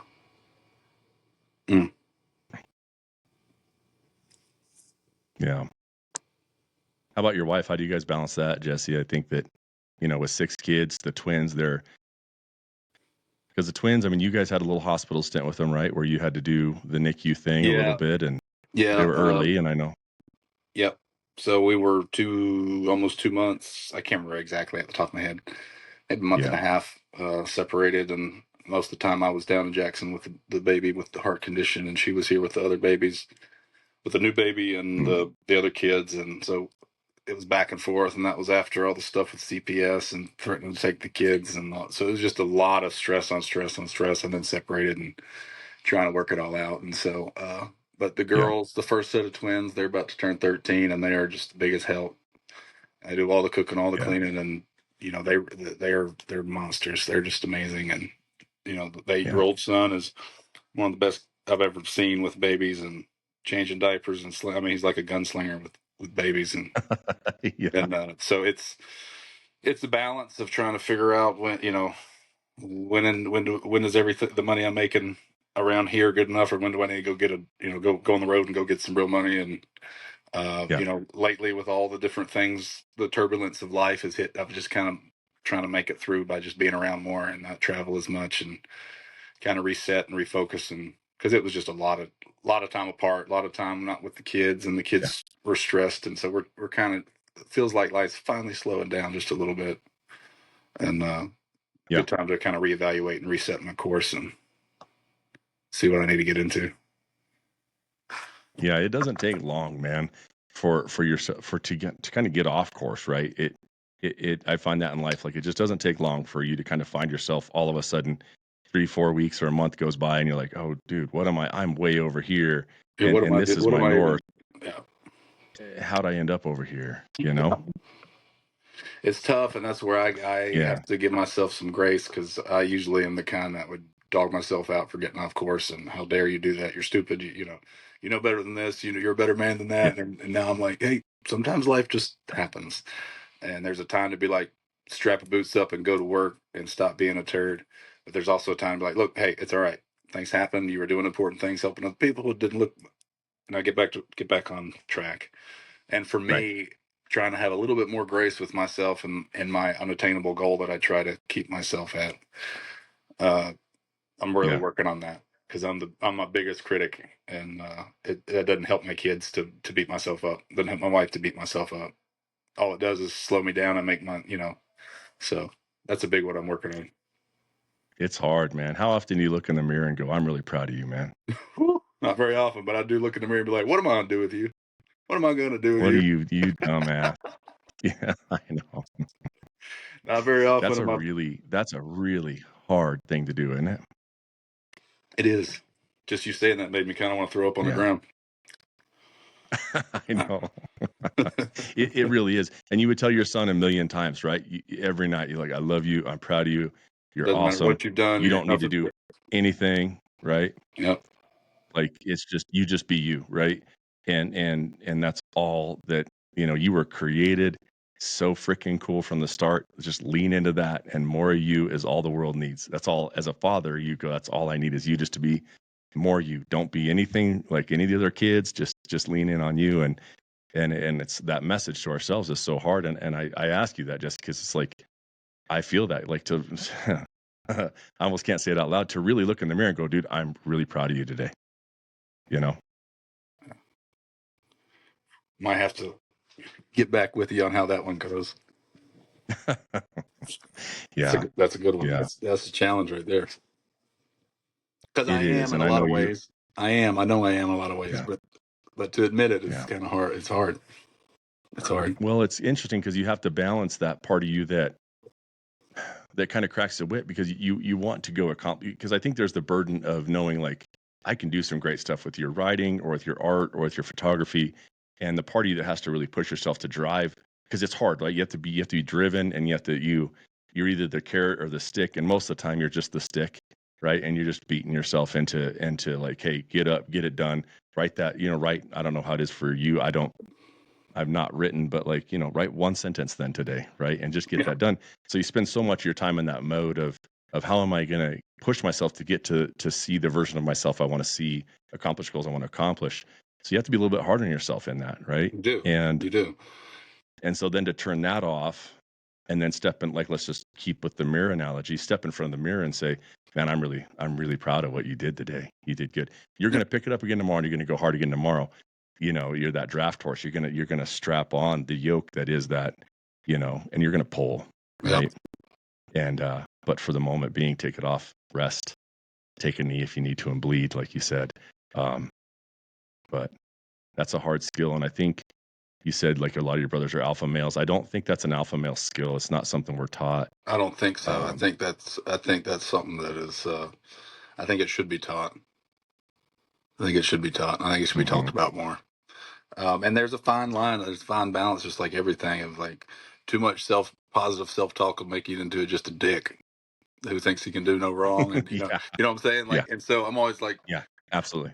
but also the way that I come naturally to me is be pretty much just a dick to myself to make sure I'm stay on the course and treat Yeah, myself like how like a drill instructor would treat somebody. And it's like, well, hold on, like there's a yeah, balance there. You need the hardness to make sure you do it. At the same time, you need the self-awareness to be proud of yourself and be like, look, even if nobody else told you today, I'm proud of what you yeah, did. You handled some things that normally would have set you up, whatever it is. That's tough, but it is needed. And I think yeah. that it's a balance that I think most guys like us tend to shy away from, because we don't want to soften ourselves too much so we lose our edge. But it's like, I really don't think we'll ever lose our edge. I don't think we'll be ever sweet talk ourselves into not being who we are. But I do Right. think having a little bit more grace with ourselves, like we do with everybody else in the world. Yeah. Probably help us about as much as it helps the others too. Yeah, it really would. And it's, God, Jesse, there's so many things that you said in there that are so hard. It's just, I look at your life and ours from here are real similar. Just this idea that there's so much opportunity for failure as we are trying to push ourselves and go hard. And you look at any given day, and if you were to list out all the things that you would call your priorities in life right now, where it's your art and you're creative and you're in school and you're a father of 6 and you have your business and keeping your animals alive, like the chance of failure in there is so much higher than the chance of success, right? The opportunity for you to drop balls, it's just unlimited, and it's an unlimited list of things that you need to do in a day. In any sort of entrepreneurial pursuit, you don't ever go to bed and go, I got it all done today. Nope.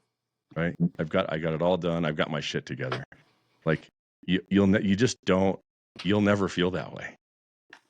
Right? Oh no, absolutely not. I haven't felt it yet. No, you don't. I don't think, because just when you get it figured out, because you're used to that pressure, right? It's like you are carrying that wagon. You got the yoke on, and it's just as soon as it gets easy to pull it, you're like, somebody else can hop. I'm used to it. Somebody else ought to just hop on because I can carry more.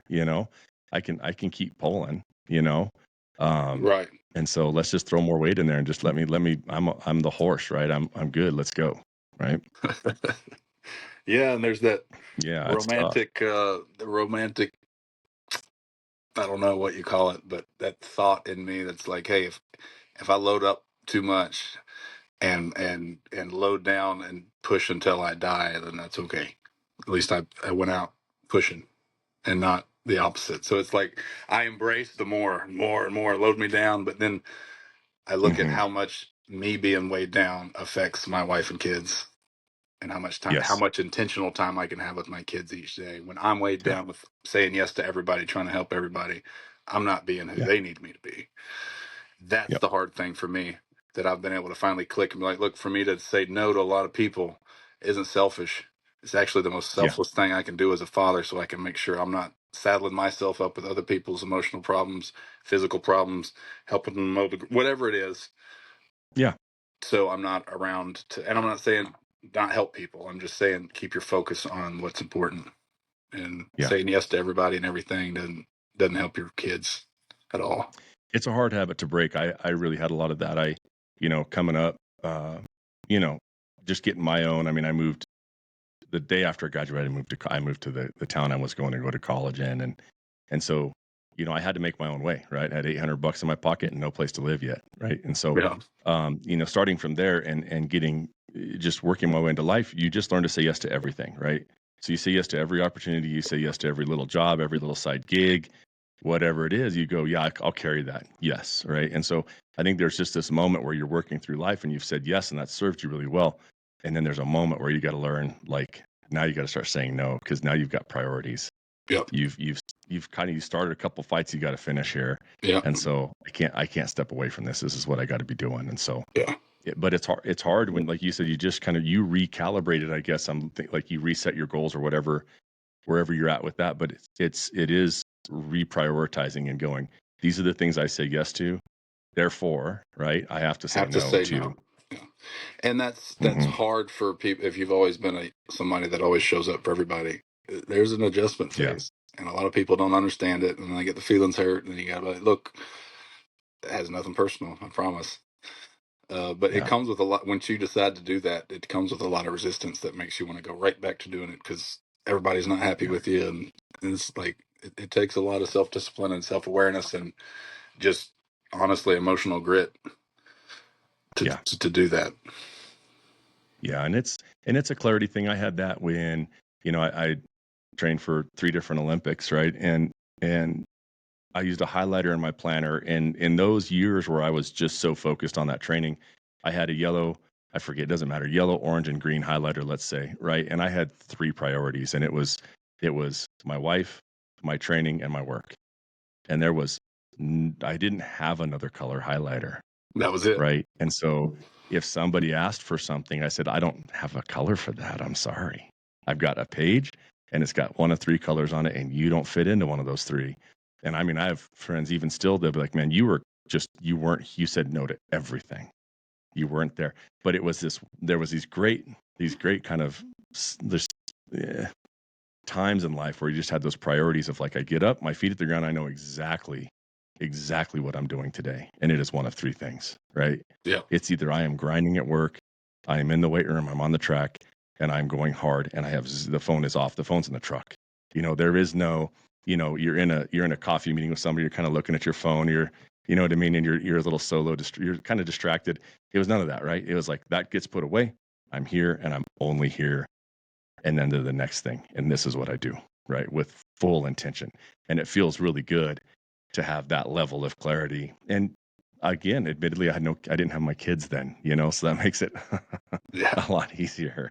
Right. Yeah. Because it's always funny when somebody goes, you got to get up at 4:30 and grind. It's like, bro, once you throw kids in that mix, like you think you got a plan. It's the whole Mike Tyson, right? Until you get punched in the face, which is different. It's your kid puking down the hallway is the punch in the face, or whatever it is. And now you're like, wow, right? Yeah. There goes my day, right? And then you're trying to balance everything and manage the kids and manage the wife and your own life and all that. But I think, something I've used in the past, Jesse, is just giving myself 3 wins in a day. So when I get up and get to it, I'd say, okay, I'm going to accomplish 3 things. Doesn't matter what it is. And I get to decide how big it needs to be considered a win, right? But get up in the morning and just go, okay, what are my 3 wins going to be today? And it might be make that hard phone call, you know what I mean? The guy or the gal I've been avoiding, just that shit sandwich I don't want to eat, right? And those 3 things, and just being able to celebrate those. And I'm not always good about it, right? Sometimes I'll just let my day go and I just get going. But that's been helpful to me in the past, is just, what are my 3 wins going to be today? And I'll celebrate that, right? Yeah. I love that. Right. I'm big on writing out a list of even the most minute things that I get done. I write it out and I scratch through it because I need to feel accomplished, even on the days that life is just really hitting me. And I'm like, hey, at least I got this, and this done. Yeah. And it feels good to have just a little bit of a win, because I think when life gets busy, there's just there's so much room for failure. So you got to give yourself the opportunity to win, and it's that clarity that comes out of those when you are dialed in like that. I heard somebody say once that he was talking about driving a motorcycle, and he said, once you get over about 110 miles an hour, which I've never gone that fast on a bike, but he says, you start to lose your peripheral vision. And he says about 125, 130, he said, you can see about the size of a quarter out in front of you, right? And you can't, your eyes, you just can't process, your brain can't process stuff going that fast on the peripheral.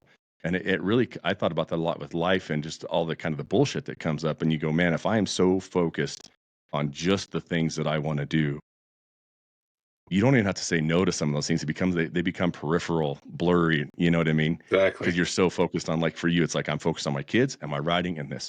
The rest gets really blurry because I'm in one direction and I'm a machine. This is all I've got. Yeah. Right. I love that. That's a great. And it's a flow state you end up in. It's kind of a bit of a state where you go, I'm in it. Yeah. And when you're in it, it's a little easier to be like, hey, bud, I love you. No. Yeah. Yeah, then you do love yourself because you're proud of yourself at the end of the day. Yeah. Yeah. No, that's good. Yeah, it's good, and it's yeah, man, and it's just what and we're so blessed to get to have these problems, Jesse. You know that. I mean, what we are talking about, 99% of what we're talking about is really, you know what I mean? It's just all these good things we get to do and just blessings, Yeah. As long as the kiddos are healthy, wife is healthy, nobody's messing with my family. Life's the rest is just my ego at the end of the day. Yeah. Yeah. So the rest is just me and my ego. And if I fail, that's my own bullshit coming out, And I think there's a lot of freedom in just knowing, like, if I do my job well and raise my family in a way, when they are my age, they're raising families the way they need to be raised. That's the litmus test, I think. Not just get them through college, draw them out, a grown man having a family with young men that are being raised to be young men. Like, that's when I'll know I'm successful. But until then, if that's what I'm grinding for and everything else, and my big hopes and dreams, my childish dreams of being a movie actor, being a New York Times bestseller, being this, if none of that happens, Yeah. I'll be all right. Yeah. If my And family turns out to love me in the end and love the Creator and follow Him hard and live by yeah, faith and make this world a little bit better, then I did my job, and everything else is just kind of extra icing on the cake. absolutely, bud. And it's even if you do fail and your kid's getting to see their dad do something that's just cool, that's his own thing, that he's chasing his own dream, they're going to learn as much from obviously they're going to learn more from what you're doing than what you're telling them, what you're saying. Your words don't mean a lot, but what you do and how you show up means a ton. And it's not just to your kids too, Jesse. I think it's an inspiration to all, other men, right? To go like, hey, look what he did. Maybe I can do something like that, Yeah.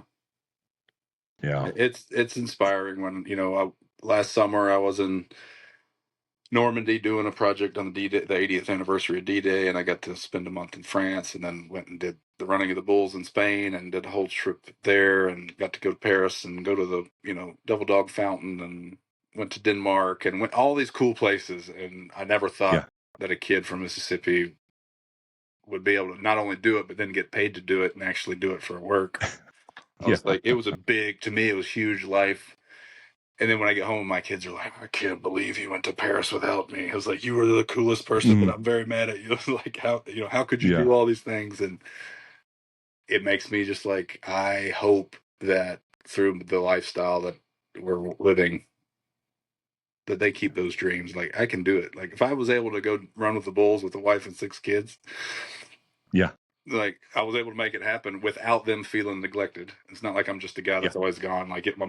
Like, I've been very intentional, and and it gives them now they have those kind of dreams and goals to go do something outside of what's right in front of them. And I hope that that's a good thing. I hope that they can see that being a man of discipline, you can still be adventurous and go do things that not everybody wants to do, and scary things and fun things. And Right. Being a dad, and it's hard to balance those things of those adventurous things, because you're right at almost 10 years behind me. I'm 45, and you're like I'll be 35, 35 in aren't you? May. Yeah. Right. And just even starting to feel, it's funny just starting to feel that age of going, like, right now I've got a boot on my foot. I had surgery, and not feeling invincible anymore for a minute. And you talked a little bit about just getting beat the hell up, because if you are going to go hard, you're going to get hurt, right? You're going to get beat up a little bit. But just kind of going, man, there's only, for me, I love hunting, right? I love being in the woods. And I start to count how many Septembers I've got left, right? And so then how do you balance that of being a good father, good husband, a good steward of my businesses and the people that count on me, and also, right, I only have so many Septembers in this life where I can be out in those woods and really getting up in them, you know what I mean? Going deep, sleeping on the ground, and drinking that cup of coffee next to a fire in the morning, and just starting to really feel that, as you get older, and you watch a movie, you watch a show, and you relate to. I was watching an episode of Yellowstone. I hadn't watched that before, and there's a scene where Kevin Costner's dad he dies, right? And they're out, and he kind of takes them on a tour around the ranch, and then he dies on a rock, which was what a good death, to have.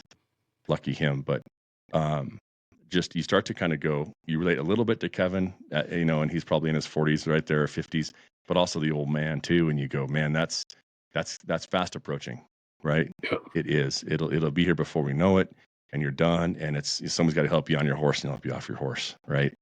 And just looking at that and going, like, the balance of just our own individual journey and getting to experience those things, the pains, the struggles, and all those things that this physical form gets to take our mental, our spirit out there, right? Because we have to have this to take our spirit out into those woods. Yeah. So we got to keep it, obviously healthy for that, and just feeling that more and more, and I thought you were a lot closer to my age, just because you made so many babies in such a short period of time, but just. Yeah, so that kind of that 40 that I feel, and I think all of us feel. I feel 20 still in my head, I do. But just that desire to get out and and to really go, adventure more. And so, and you're doing a great job of that. What do you got coming up for that, brother? What do you got coming up that's next? Are you gonna anything fun? You're gonna go like film or your own No, personal thing? honestly, What have I'm you kind got? of, like I said, I'm kind of in a reevaluation phase, and I really don't have anything besides my own projects on the horizon. And part of me makes me a little nervous because I need the work, and I need, but then the other part's me like, you know what? I asked the Lord to help me kind of refine what I need to be doing and put my time into. And so I'm kind of in a spot of Yeah. I'm not exactly for sure what my next step's going to be. But I'm okay with that. And so Yeah, I'm in a absolutely. good spot. There's a season, right? Yeah, there's a season. There's And a season to you that. normally I have a bunch of cool stuff lined up, and right now I don't, and it's kind of a strange place to be in, but I'm okay with it. And that's intentional though, right? I mean, Yeah, it's because of the priority that you've yeah, got. Yeah. yeah. Yeah. So Yeah.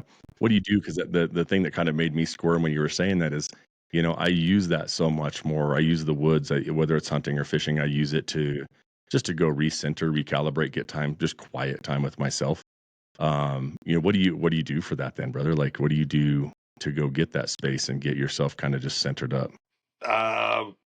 well, if it's on a daily, if it's an emergency and I need to go get it, I've found out that I need to kind of tap into that regularly and not just wait to store it up for 6 months. I couldn't do it Yeah. just in hunting season. I need to do it year round. So, Yeah. sometimes it's just going out in the woods by myself and just turning my phone off and just writing and spending time with the creator and just kind of letting myself be exactly who I am in that moment, nasty and ugly and gross, but Yeah. in a way that nobody else has to worry about it, and I can just kind of figure out what's going on. And usually, but then my wife has been real supportive. Like I can, I'll randomly be like, hey, it's time. I need to go spend a day or two in the woods.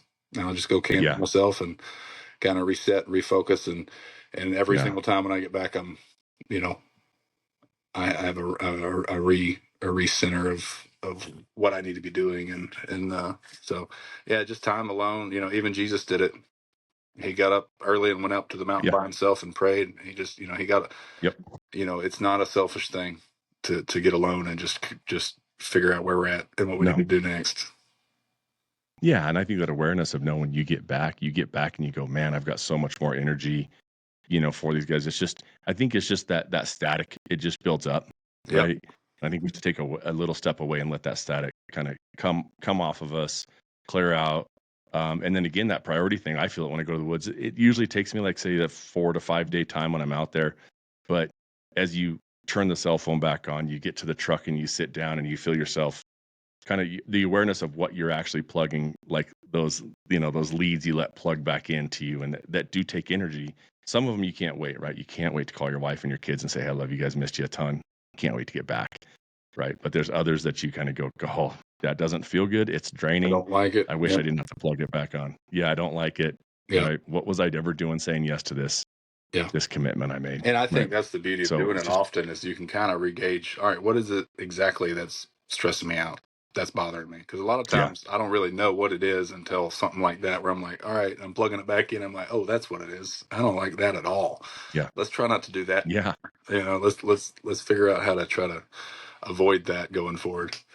But you wouldn't right, know that absolutely, if you didn't have that time to purge and kind of recenter and I don't think we were meant to know every single thing that's going on in the entire world, good, bad, and ugly, all the God time. no, It's yep, it's not yep, healthy. It's not good for us. We feel like we need to be responsible and do all that, but I don't think it's good for us. yeah. Yeah, absolutely agree. Dude, we're getting close to kind of that hour mark, and you're at home and you got family stuff. Man, based on all the stuff we've talked about, I think for me it'd be like, what would you give to the other men that are listening to this, kind of your other brothers of like, just that word of encouragement, that kind of thing of, you know, what Um, what can they do to kind of chase that down? You know, I would say the word of encouragement that I would say to anybody would be if you don't have a relationship with the Creator, Mhm. you need to try to set one up. And if you don't believe in Him, just talk to him and see if he really is some guy in the sky that made everything. Pretty sure he's big enough to reveal himself to you, and that is the only way that we can get through this life unscathed, in my opinion. And so the best thing you can do as a leader and as a father and a husband is to build that relationship with the Creator and walk with them every day. And it doesn't have to be all churchy, all lights and flashy, and where Mm-hmm. quotes cross stitched on pillows, all that kind of stuff. It can be real, just like you and I are sitting here, Yeah. and gritty. Yeah. And you just speak plainly to him, and he'll speak plainly right back. And yeah, that's about the only encouragement I have that would matter. I love it. Is that? I love it. Yeah, I love it. Dude, brother, I appreciate you so much. Just a great conversation, Jesse. And like I told you, without asking your permission, this is a series. This is one of 6 to 10 conversations, just because never have sat down with you without kind of feeling like, God dang, I want to do this a lot more. Well, I appreciate it, man. I'm here for it whenever and wherever. Just let me know. I'm honored to be a part of it, and love both of you dearly.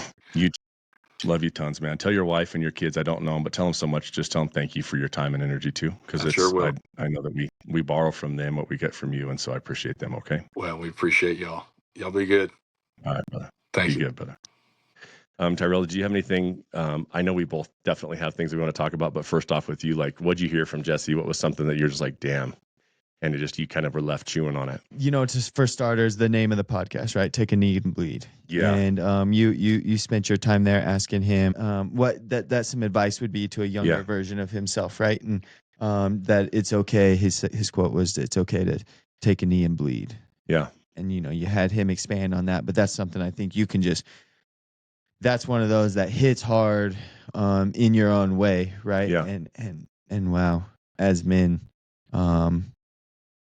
As a war. How do you get to that especially point? when you're in that warrior mentality? Because I know that comes from us guys. I love to think about those archetypes, right? That warrior, the king, the lover, and the magician, and so many of us, the men especially, and women. I know there's lots of women that do as well, but that we do spend a lot of time in that warrior phase of life. And I think a guy like Jesse, that is just such a real life warrior, giving you. I think for me, Tyrell, giving me the permission to acknowledge sometimes that like you're a little beat up, and you just have to sort of take a knee and give yourself room to rest a little there. And I think that was the biggie for me was like, if you're going, I think bottom line, if you're going to go hard, if you're going to lean in and attack life a little bit and do stuff that pushes you and not just live in that little box that so many of us do, like you're going to get your ass kicked. Like actually that's part of the point. Yeah. And that there's just times when you just got to just take a knee, and it doesn't mean you're down and out, it just means like, yeah. And I think for me, the biggest hurdle is just that Jesse, that just kind of connecting with him in that way and going, oh yeah, not every man that's that dude, you look at him, you go like, that guy's scared of nothing. I want him to have my back if I'm lucky enough to have his back, and that not every man is always, standing tall and just full of power. Like there's times when it just you got to just slow down a little bit. Yep. So and then then the getting up off the knee, right, and then moving forward, for sure. And I like the analogy. It's like we're all wearing our armor, right? Yeah. When we go out the door, we got our armor on. Yeah. And we're going to that battle, whatever that is, right? And and then at some point it's like your armor's heavy, and sometimes it's even getting heavier and heavier. And as you're bleeding under there, when is that take the knee? And I always think about like when it's like going home, right? It's like going and laying your head on that pillow. It's like, how can you find peace in here, especially with your significant other, if you have that, and then like all that armor gets to come off, right? And you got your fancy, if you got a good thing that it hangs on, right? Your shoulder pads go on there, your helmet, and it's sitting there, but it's like you get to strip away from that, and it's just you. Yes. And so it's like, for me, it's like, is that place where I get to take that knee and bleed. Yeah. And then hopefully, your significant other can put their armor up too. And it's like, exactly, come together and have that regeneration period. Have permission for that. And I do that sometimes if I have some, and I have plenty, we go hard, right? During the day, work, life, all that. I mean, I definitely will pull in the driveway at times and give myself 5 minutes before I go in the house, you know? Yeah. Just a little bit, just take a breath. Yes, exactly. Yeah. Deep breath. Let go of the bullshit. Yep. Everybody else's and my own. Yeah. Right. And then I can go into the home and go like, I'm not. And if I don't do a good job, man, it's hard to, you're not dumping that on your kids or your wife or your partner, whoever's there waiting for you, if you're lucky that way. And I don't think it's sitting in there like, oh, I can't deal with going in there right now. It's get myself right, and then I'm going to maximize this time, because I don't get this much time in my house with my kids, with the wife. You know, I got the next 2.5 hours, and we're gonna, you know, we're gonna have this time. We're gonna crush dinner. We're gonna do these things that are important. But I need to be my best with that, and absolutely a lot of that bullshit. Well, and it's a little bit like I talk a lot about, and this poor podcast, people are going to hear me say this a million times because I say it a lot, and it's just don't confuse the player in the game, right? And so I think for me, it's like a little bit when you get home. I actually have, luckily, there's a county road, and I go between kind of two lakes, small lakes, ponds, right? But it's like this little like land bridge that goes between them as I get out toward my house. And that always, since I've moved out there, it's become kind of this thing where I'm like, okay, it's a watershed almost of like letting those things go and going, okay, the arena, this is the gates, you know what I mean? And then once I go past that, for me, I tend to start to drop things off and not take it home with me and go, don't forget that this work life thing it's not me. It's not who I am. It's just a thing that I get to do. I'm lucky to get to do it, but I don't take that home. That's not who I am. To them, I'm not, you know, whatever I am in my work life, that's not who I am to the kids, you know? And so when you go home, like, you're the dad. You have to walk through the door as a father or a mother and go like, now I'm here for them, right? And I'm here to take off all the masks, all the bullshit, and just get to be me with them and loving, and you know what I mean? Yeah. And also you're going to have to deal with, you know, if you're lucky, your kids are going to have their own shit that they need to download. They need to put that somewhere. They don't have those tools yet. Yeah. So that's where they come to you and they go, hey, would you mind holding this for a little while? And you go, okay, yeah, I've got you. Well, all of that, you know. Having the clarity, the patience mostly, right? With the kids. Just especially depending on the age. Yours are quite a bit younger. We're 11 years apart, you know? And so you're at that younger phase of age where like the kids are. Rookie parent. We're all rookie parents. That's the funny thing. Yeah. It's just when you think you've got it figured out as a dad, your daughter turns 16. You know what I mean? Yeah. You think you figured out as a father of a son, and he goes from 13 to 14 and then 14 to 15. And those years where those all the hormones are kicking in for those kids. And wow. Yeah. You had that conversation in the interview with Jesse about just kind of like dealing with those kids and like, hey, this is my first time being a father to a 13-year-old boy. Yeah. This is my first time being a father to a 16-year-old daughter. Yep. And for me, hearing that in the moment was very impactful in the sense of like, oh yeah. Cause you know, I joke like I'm a rookie in this, right? Yeah. I'm 6 years in, and that's flown by. And but you know what? It's like I am a rookie next year too, right? Yes. Like we just started school this year, and wow, I was not ready for that in the sense of just the mental anticipation. I knew what we were getting into, and ultimately it's good and it's easy, right? But also just wow, mentally this is a new stage. It's so different, right? And you're always take some time to wrap around that, you know? Yeah, and you're always bad at it, right? Like that's the weird thing about being a parent. Like is you just kind of have to get used to going like, man, like what is my job here even, you know, because your job description changes on the daily. And I think that it's just, you know, for you're at that age where you're probably past this, but how was it for you as you kind of had to let go of some things, right? As a dad, there's a lot of stuff, and moms too, right? And there's some identity stuff in there, and there's some things that you're holding on to that you're like, I used to be, you know what I mean? I used to be this thing, you know. You see so many moms and dads that do that. Yeah, I think, you know, big for moms there, right? Yeah. Like they just ultimately, a young mom just has to take a different path of what they're sacrificing, what they're giving up, what the future of themselves looks like. And there's no playbook for that. And so for them, and it's hard to relate with that, but you lose that as the man as well. But you know, you're still kind of keeping the job or trying to figure a better job, you know, Your right? ultimate mission is like, we're going to go grind. We're going to make the Yeah. money. We're going to come back. We're going to do Yeah. this. That's a hard reality, right? Because I think, and there's a lot of households that are 2-income households anymore, but for some reason, I think that there's that provider energy that women are attracted to, and men aren't particularly attracted to provider energy out of women. Yes. Most men aren't, and I think that this just, I don't know. There's probably somebody smarter than me that can explain all of that and how we got here, but it is a thing, and I think whether we know it or not, that's been put upon us to feel that pressure to have that provider, that provider energy, right? That protector provider energy. I don't mind it. I like that, right? It's an honor, right? But it's a real thing, And as soon as I always we've got a couple friends in our group, a couple actually the guys at RuckList are having babies soon, Yeah. and they're having these freak out moments of I've got to provide, I've got to protect, I've got to do this, and they're just trying to figure out how do I. You know what I mean? They're checking all the holes, right? Plugging holes in the boat if there are any. Checking their doors, securing this, their surroundings, right? And it's just something that it just hits you hard when it's there, right?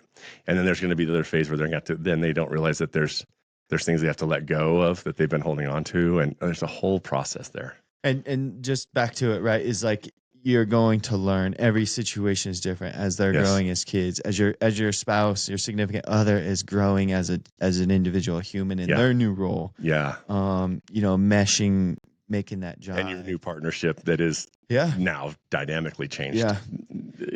Almost entirely. But I always go back to, it's the prep for that first one is just going to be intense, and mentally you're in a tornado mentally that you're just never going to get out of. And there's the Twister movie, right? The cows are flying past you. And that's a good analogy. Just the way it sort of feels that way, doesn't it? And it's just kind of that way. And then once you have the kid and you get to hold you, and it all goes out the window. Absolutely. Right? And all it doesn't matter what the bullshit was 4 weeks ago. The nursery honestly doesn't matter at that point. This doesn't matter. It doesn't. Matching clothes, pink or not, it doesn't matter. Does it have shit on it or not? Yes. Then they can wear it again. Yep. Don't get buttons. Thank you. I tell so many parents that I'm like, buttons are your enemy. Yeah. Like these kids in their little fucking suspenders and their little shoes, and you know what I mean? And a bow tie or whatever crazy shit you see on Instagram. And I'm like, what are you thinking, dude? I bet that kid wore that long enough for you to get a cute picture in front of your live, laugh, love, or whatever shit you have 100%. On your wall.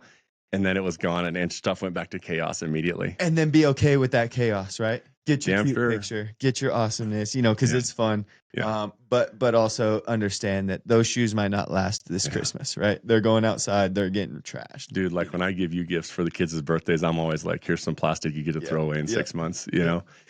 And it's important to them, right? And the joy they get from said piece of plastic is very, very important. Or Nathan's flashlight, right? I was cleaning out my hunting room and I found this old flashlight. I was like, I don't need it. And I gave it to him.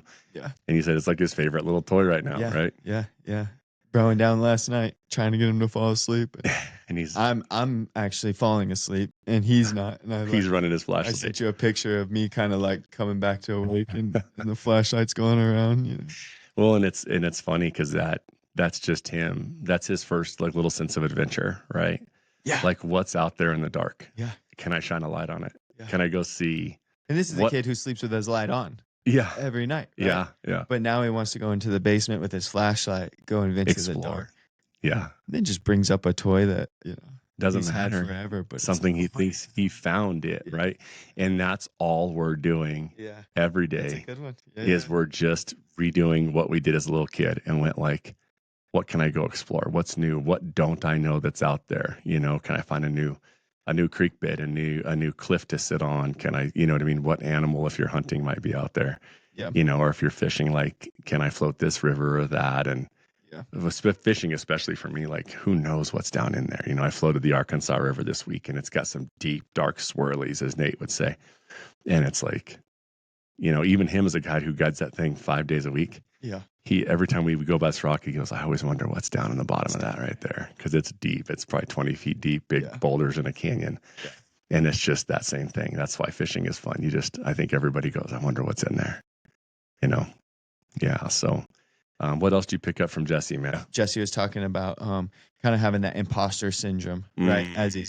As he really dabbles in a lot of different things, right? In the filmmaking, he's talking about putting together some books, kind of his short stories, and I think that imposter syndrome is rampant between a lot of men, especially kind of our circles and the kind of what we associate with, and man, it's so true, right? Like, I just don't belong at this table, right? Sure.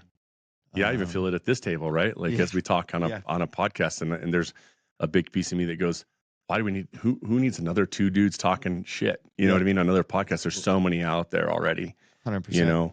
And so you feel that imposter syndrome. But I think that maybe this podcast aside, like you only get one shot at this, so you might as well do some cool shit. Yeah. And then that's the question to you is just like people that are at what we think are like these quote unquote high levels, right? These success or fill in the blank there. Yeah. But they're at this level. It's like, is everybody there having that same kind of feeling of what the room they're in? I hope so. Then, they should be. How do we overcome that? And for me, I think it always just comes down to confidence. And then confidence comes from your preparation. Yeah. Right? Yeah.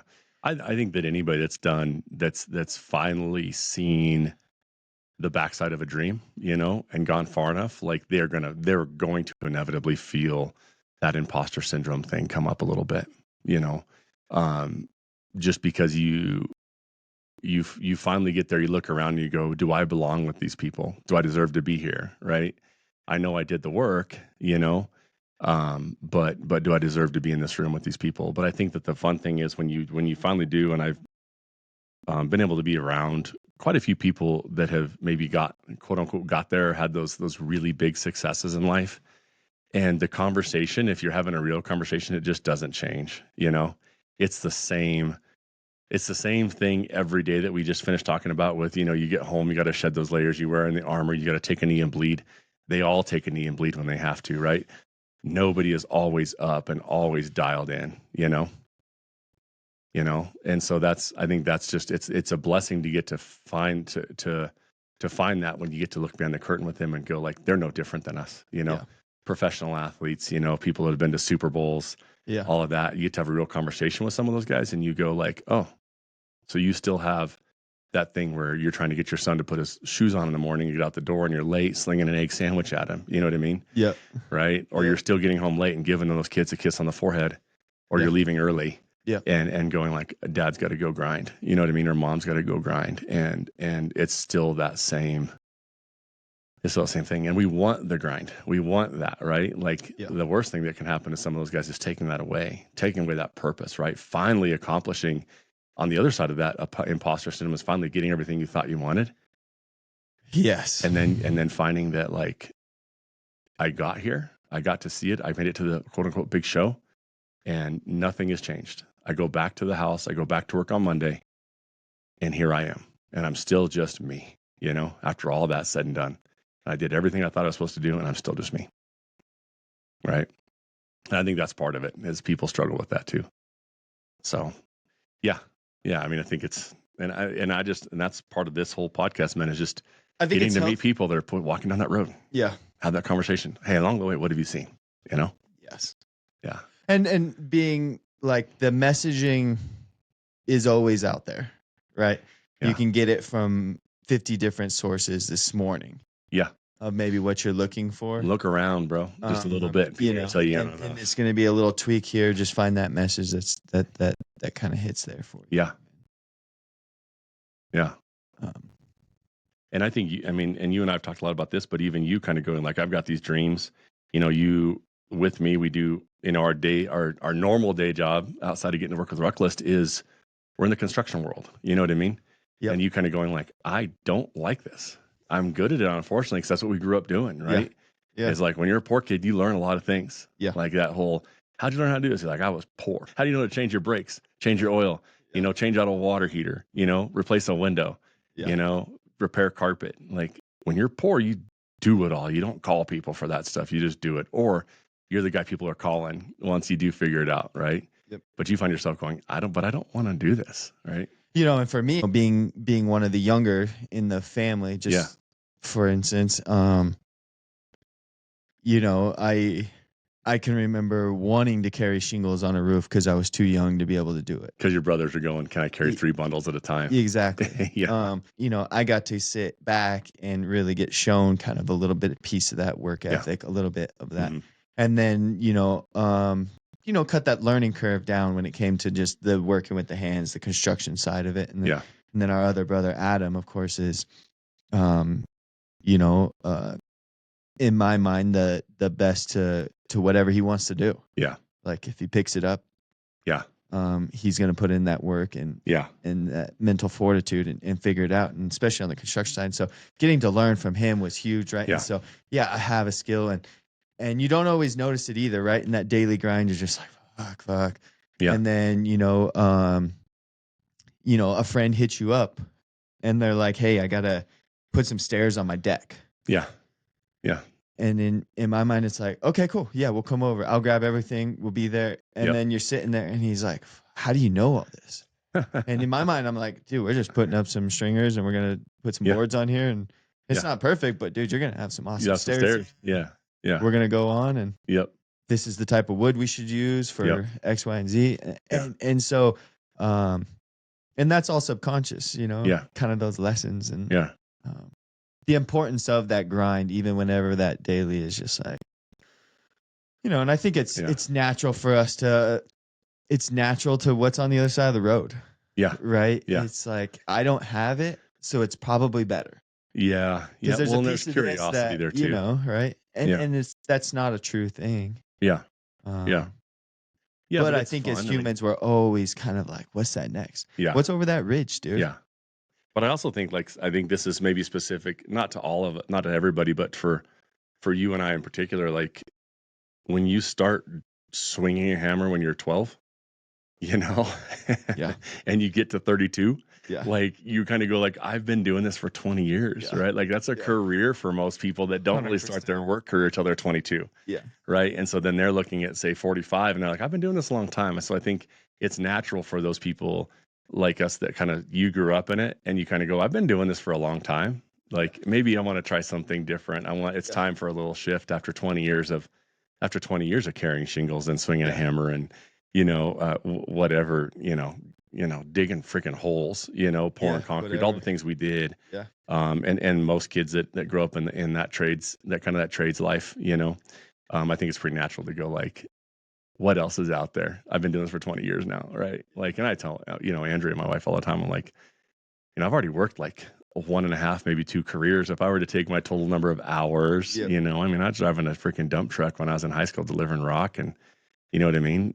Working and then working again at night, serving tables. And I've worked enough already that, if we were just to do like, okay, you work X number of hours and then you're done in life. Like I've done that 1.5 times, pushing on 2 now, Yeah.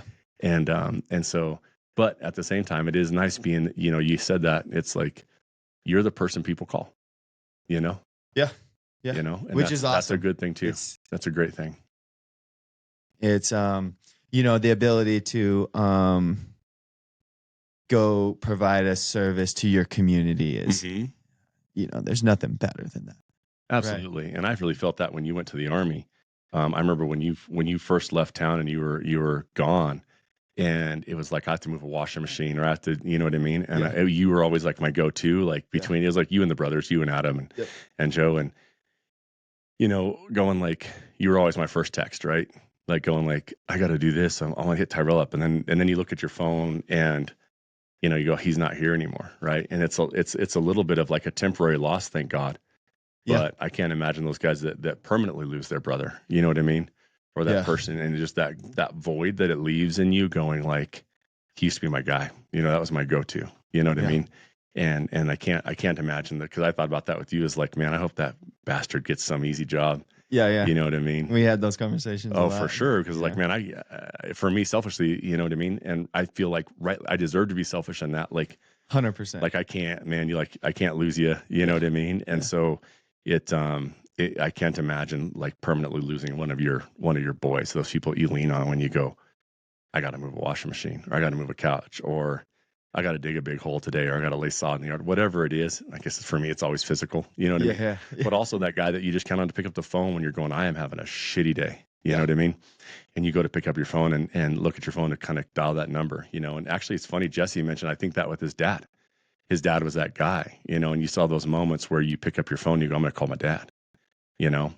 And, yeah. And then he's he not there had a anymore. big piece of something to talk to, right? Like Mhm. we're social creatures, Yeah. no matter what, right? Yes. We need to get it off. And, you know, sometimes I don't need an answer, Yeah. right? Like, Yeah. just need to have a conversation of like, okay, I'm not the only Yeah. one. Yeah. We don't have the answer, and Yeah. that's fine. I'm going to Yeah. find that in my next step. My next Yep. 5 steps are going to Yep. find me that answer most likely. Yeah. And I'm going to have to roll with that and make that decision on my own, find that gut and roll and be okay with it and go no matter what. Right. But in that process of just like, oh man, Like I'm freaking out, man. Yeah. You know what I mean? Have you felt Have you this? ever been here before? Yeah. Yeah, absolutely. Yeah. Absolutely. And just having that, you know, having your boys, I think, and I will say more men need to work on this than women. Women are pretty good at it, but us men need to be better about making that call. And I think in every one of the podcasts we've recorded so far, that has in some way or another come up. Basically, yeah. Of like, call your boys. Yep. You know what I mean? Call your boys, check on them. And then when that phone rings, like I've got one of our buddies, and when we both won't say his name, but like when he calls right now, like I know I need to pick up the phone. Yep. Like he's hurting, you know? Yep. And so it's hard and you know, to tell, and it happened last night with my wife. We're at dinner or just having dinner. It's her birthday. We're having dinner at the house. Yep. And his number pops up on the phone. I tell her, hey, you know I love you, right? And she knows me enough to know that if I say I have to take this call, like I need to take it. But I'm like, hey, I got to pick up this call, you know? And it was 10 minutes, but I think he just needed just a little bit of love, you know? Yep. And so you pick up the phone, you walk out in the garage, or I went out to the weight room and just sat down for 10 minutes and just had that convo with him, you know? And because sometimes when you are taking a knee and bleeding, it's helpful to have a brother you can call, you know what I mean? Because you know, he's been in a situation where it got real bad, you know? So anything else you heard from Jesse? I mean, there's so much there. Yeah, dude. Just those kind of the key points. You know, with Jesse, it's I think a lot of just being that happy in your own skin. Yeah. And finding that. Yeah. You know, he just gives off that just be that good person. Yeah. Just show up every day. Work It's not going to be easy, right? I mean, he'll talk about it in the podcast. It's not easy, but digging deep to find that. So, well, hopefully, man, I hope everybody got a ton from him. I know selfishly we did, if nothing else, you know what I mean? You and I got a lot from it. It's always fun. But you know, the mission here with, you know, Front of Center podcast is just that we can encourage people to lean in, you know, give them some confidence in that. And really from a mission standpoint, Tyrell, if 1 or 2 people hear this and take from it and go, you know, be a better version of themselves, maybe a better father, better husband, better wife, any of that. What a great way to spend our time, you know, and hopefully you guys out there felt the same way about your time spent with us.